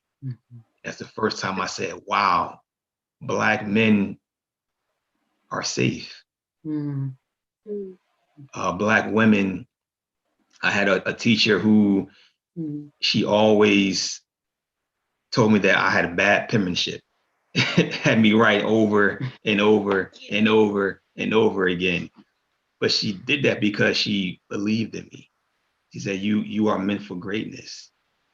So for me, it was my teachers, Black men, Black women, and for them, I felt safe. So yeah. I really, this is, I don't know how to explain it, but it's just like y'all hitting it on the side. Y'all hitting it on the side. Dang, I'm trying not to tear up, y'all. Y'all got me. Hey, it's okay. You want to tear up. Cry me a river, you know. It's meant for that. We cry with you. That's what eyes are for. Yep. For vision and for tearing up. Mm-hmm. I'm a boss. Bosses don't cry that much. So not that much. I ain't gonna do it today. Not that day. So I'm gonna go. So yeah. I'm still young, so I ain't gonna say when I was young, but I wouldn't say I have a role model right now. Like it may not seem like it, but I'm kind of picky with my role models. Mm-hmm. So one definite role model that I have, Miss Joni. That's one. Mm-hmm. And another one is my grandmother. Mm-hmm. She irky. She's irky. But she taught me how to love myself a little bit more. So those are like the role models that I try to follow in, especially Miss Joni, because like, well, not the cussing out part, like ouch, but still like she be getting me on track, and so do my grandmother. So my parents do too. Like everybody in my family is unintentionally a role model, but it's the ones that I picked that I want to follow. Yeah. Yep. So absolutely. I think I would ask, who do you think children look to as a role model? But I don't think that would be like a smart question, because you can't speak for children and I can't speak for adults. Right. That's one thing. So can I ask you a question? Okay, yeah, sure.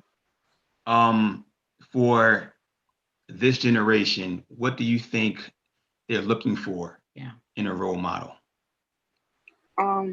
At the top 10 list. Like you said about being picky, and it's good to be picky. Mm-hmm. What do you think, just for people that you know, what are they looking for? Well, in my peer group, would look for is 1, entrepreneurs, 2, bosses, 3, people who love themselves. Mm-hmm. Like, I mean, how do I explain this? It was a quote one day where I saw, it said that a child doesn't need a good mother, a child needs a happy mother. Wow. And that really it hit me in my chest, like ouch. Like it's true. Yeah. Like that's going into role models. If you're happy with yourself, if you love yourself, then you can be happy and love somebody else. Mm-hmm. Exactly. And love somebody else. So that would be my number. It should be my number 1. I'm number 1. Number 1 is a happy person. 2, entrepreneur. 3, boss. And 4 through 10, I would say people who don't know what they're doing, but they're pushing through the confusion. They're pushing through the bad comments, the bad vibes, the devil's hitting them in the face. They pushing and they're succeeding. Those who never give up, I would put them 4 through 10. Mm-hmm.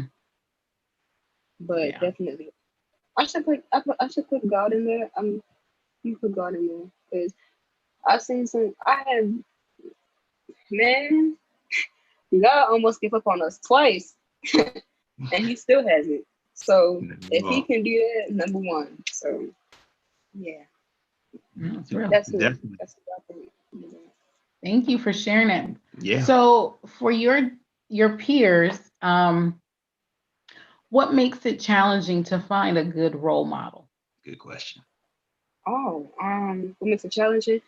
Like you said, to whom we give much is expected. Mm-hmm.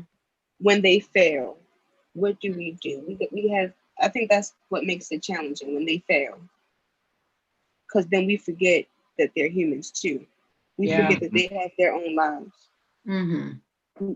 We tend to put all of our worries on this one person that seems so perfect, and then when they mess up, it just lets everybody down.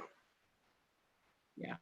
One of my favorite rappers, artists, I should say artists, Tupac, one of my favorite ones. He said, "I don't want to be a role model. Yeah, I want to you be." like Tupac? Yeah. I Come love on. him. I love him. He All said, eyes and on me. don't, Come on don't now. get See, me she about to get started. up there. She about to do her thing. I see you. Right. You about to get up in there. I Don't see you. get She's like, me oh, okay, hold on. started. I'm on camera. Right. I'm on camera. I'm so sorry. Oh, don't get me started. Don't get me started. Oh my gosh, man, I love that man. But in one of his interviews, he said that basically the gist of it, I don't want to be these people's role model. I want to be me. So that if I mess up, they they didn't expect nothing much. They expected me to be me. Mm-hmm. So we tend to forget that our role models are people too. They have their own lives, their own mess, their own what they got to use to clean all it up with. Like, we forget that they were dealt probably the same hand or even worse. Yeah. Oh yeah. We forget that we all playing the game. We all playing the game. So when someone dropped their Joker face, it's like, oh my God. And then they put it back up and everything's cool. But we just tend to forget. We tend to focus on the facade. And it's just that's what makes it really tough to find our role models. Okay. Do you think a lot of your peers want role models? I actually do. Okay. I actually do. I think they do want role models because we're not kids, but we're still young. Sure. Mm-hmm. So we don't know what to do. So we have to look for someone who has been down that road before. We have to look forward to someone. And if we don't, that's fine too. We can find our own way. But at the same time, for me and people that I associate myself with, we look for role models. Yeah. No, it's funny. The reason why I asked that is like, even for myself growing up, there were times where I thought I knew better. I was like, I don't need no, I'm good. Even with my own parents, like I was like, no, I'm good. I know how to do it. Or just was afraid also to seek out help. Because I also think a role model is there to help. But it was my pride a lot of times that made me feel like I don't need no help. I know better, especially like how to even fill out a college application. Mm-hmm. And I would copy off of my friends. I'm not saying I made a big mistake, and only forgetting that I had to submit, my transcripts and all kinds of stuff. And my transcripts did not match the application. Mm-hmm. So of course, even did not, because I wasn't able to really connect the way I wanted to with my guidance counselor at the time. And so because I had this big wall up and felt like I knew better, I can get help from somewhere else. I made a lot of mistakes when filling out college applications, which hindered me from getting into certain schools because they thought I lied because I was following, copying information. But I did eventually get in, but it was just like, if I had a role model or a mentor to really help me and not let my pride get the best of me and just ask for help, then things probably would have went a lot differently. So use my mistake, y'all. Don't follow that. It was embarrassing too, because I was like, I'm good, I'm gonna get in. They were like, your information doesn't match on your transcripts that your school submitted. I was like, what do you mean? Everything is right there. They were like, I put it on the application. They're like, yes, but it doesn't match the official transcript that comes from your school. I was like, do the right thing, y'all. Do the attitude right thing. and everything. as if they did something wrong, but I was the one who did it wrong, It's your fault. You made me do this. So yeah. No, not at all. We all need people in our lives to help us out. Yeah. There's a quote that a mentor of a lot of people, Eric Thomas, he's a hip hop preacher. He's all over YouTube, but he says people with good intentions make promises, but people with good character keep them. Anybody can make a promise, but not too many folks keep them. Not too many folks follow their word or be a person, man or woman of their word. That right there makes not so much a mentor, not so much a great influential person, but it makes someone, it makes someone say, you know what, I know what you're going through. I know you have people break your heart, break your trust, and I'm going to be there for you. I'm going to be the one that guides you, the one that leads you, and going to be there for you no matter what happens. Yeah. Someone's going to blaze the trail for you and to help you understand that I am here to help you, not to benefit myself, but to help you. Yeah. So I'm going to be a person of my word no matter what. And we all need that. We do. And there are times where, you know, we have mentors that really push us out of our comfort zone, because that's really what they're also there to do. They're not there to necessarily be a good girlfriend or a good friend. And, you know, sometimes the kumbaya is sort of like, well, you know, if they're there to help me to be better, I got to expect to be pushed. I got to expect to be called out of some of the things that I've been lazy about. You know what I mean? Almost like a personal trainer, but there's more of a heart invested and you're not paying the person. But it's sort of like, am I willing to, even as much as I want to have a role model, am I coachable? Am I teachable? Am I trainable? Because some of us, like, I want a role model, and we go, well, it's not working. Well, the thing is that am I willing to let some of my pride go and be willing to be coached, taught, trained, or just even loved?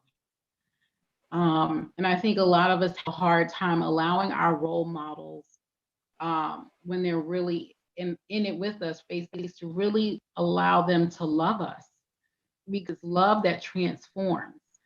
This person not in competition with you, because you're not meant to be that person. You're meant to be you, and they're there to sharpen you. They're there to love you for where you're at and love you for the possibilities of who you can be. That's God. That's a whole lot of people if we just allow them to love us. We plant that seed. Yes. We water that seed. Yes. But God makes it grow. Yes. God makes it grow. Just some more farmers. Yep. All right. Well, unfortunately, we never have enough time. We have about. Oh, it's already? Wait a minute. Oh, we still got time. We got a couple of seconds, don't we? No. She's like, nope. We got few minutes. So, what I want to do now, I just want to know if you had a jewel to tell to our to the heartbeat, including me, what would it be? Did you say a joke? No, a jewel. Did you repeat the question? Yeah. If you had a little bit. You want to tell a joke? No, can y'all hear me? Can y'all hear me?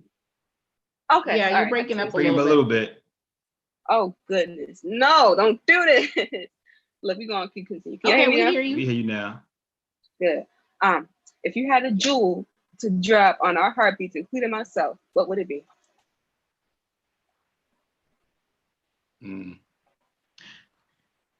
Don't be afraid of who you can become with a great role model. I think a lot of us can fear who we really can become if we just allow ourselves, let our guards down. Because as much as we want to be successful, some of us do self-sabotaging things in order to be successful. Don't be afraid of who you can become. I have one as well. We all like diamonds. We all like shiny things, right?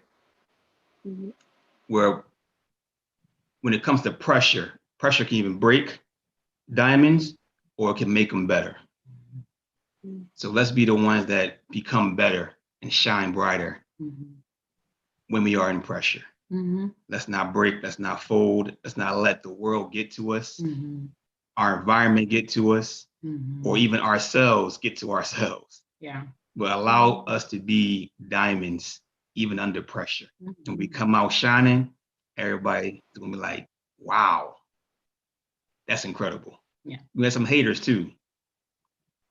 It's gonna come to territory. But like bosses that we are, we keep on moving forward, no matter what. I got a little 50-second one. No, 30-second one. Basically it says, if you want to fit in with the leaders and the best of them and the role models, then stand out. That's all you gotta do. That's right. That's right. Stand up. Stand up. You'll fall for Yes. anything. Thank you so much. And we really appreciate your jewel, mister, because we got a lot of people under pressure. And yeah, it's either going to make them bitter or it's going to make them better. You choose. So Come on. thank you so much. That jewel was on time. Thank you for having us. Thank you for having us. Yes, Had we a great appreciate time. Do it y'all again. always. Yes. Season 3, Miss Come on Johnny. now. Season 3. Hearts up, eight Hey, yo, down. Hearts up. Yes. Right. We love it. Thank y'all so much. And thank you, Taylor. You did a great job leading this session. So proud of you. It's amazing. And Yes, such a Taylor, blessing. Wonderful thank job. you. Wonderful Leadership. job, girl. Stop. Thank you so much. Yes. See y'all. Enjoy the rest of your Thursday. Thank you so Yes, you much. do the same. Thank Okay. you. Bye-bye. Yeah. Season 3, Miss Johnny. Season 3. I Hey, hear y'all. Hey, Bye. y'all. Bye. Yo, can y'all believe it? We just officially wrapped up like our last official session, like our last official session, y'all. Tomorrow's gonna be all about graduation, sending y'all off on y'all way into this world. Hopefully somebody got some value, yo, out of this whole situation. Hopefully somebody got more than just a YouthWorks check out of this situation, yo. And speaking of value, the people who are in my $500 add value chance contest, tomorrow, y'all better be ready tomorrow. If you don't know what I'm talking about, then that means that you missed, when do we announce that? On like a Thriving Thursdays? That means that you missed like a Thriving Thursdays if you don't know what I'm talking about. But the people who know what I'm talking about, y'all know what I'm talking about. My $500 add value challenge is tomorrow. Chaos Smoothies and I are going to pick our winner tomorrow, and you're going to have your cash, yo, in hand, yo. But we're excited for graduation tomorrow. Oh, it was a winning Wednesday. It was a winning Wednesday. So if you don't know about it, you missed the winning Wednesday. But tomorrow is going to be all about graduation, y'all, sending y'all off on your way. And check this out. We got that conference happening today at 3:15. So for people who still want to be involved in things, and you still want to be able to connect and keep this going, those are the type of things that you got to be involved in. So hit up Baby Barack, hit up Kaya, hit up Breezy Breeze, hit up Marta General, hit up Fatima, hit up Reality, hit them up so that y'all can get the information to be able to be on the conference. Mackenzie said, what conference? I know, right? It's the Youth Sexual Health Conference. I know. It's a crazy, crazy, crazy situation. This is their first time doing it virtual.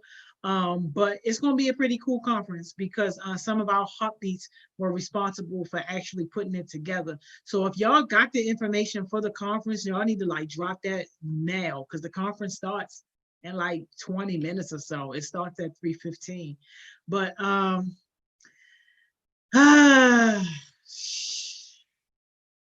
about to let y'all go, y'all. Hope somebody had a great day today, at work today. Yo, I hope that you guys took something away from this experience. Y'all already know, like, yo, some daylight out here. What you got to do? You got to go and be productive. That's what you got to do. We should not be ending your day. What should you be doing? You should be starting your day, y'all. If you got a business, go work on your business. If you got goals, go work on your goals. If you're somewhere in between, figure out what it is that you want to do and go and do something. Definitely make sure y'all hit up Chaos Smoothies if you want to get a shout out tomorrow for your business. Even if it's not all the way up, still send it to her.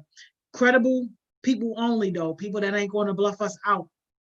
And yo, you know what it is, yo. Success Sessions, this is where you start, yo.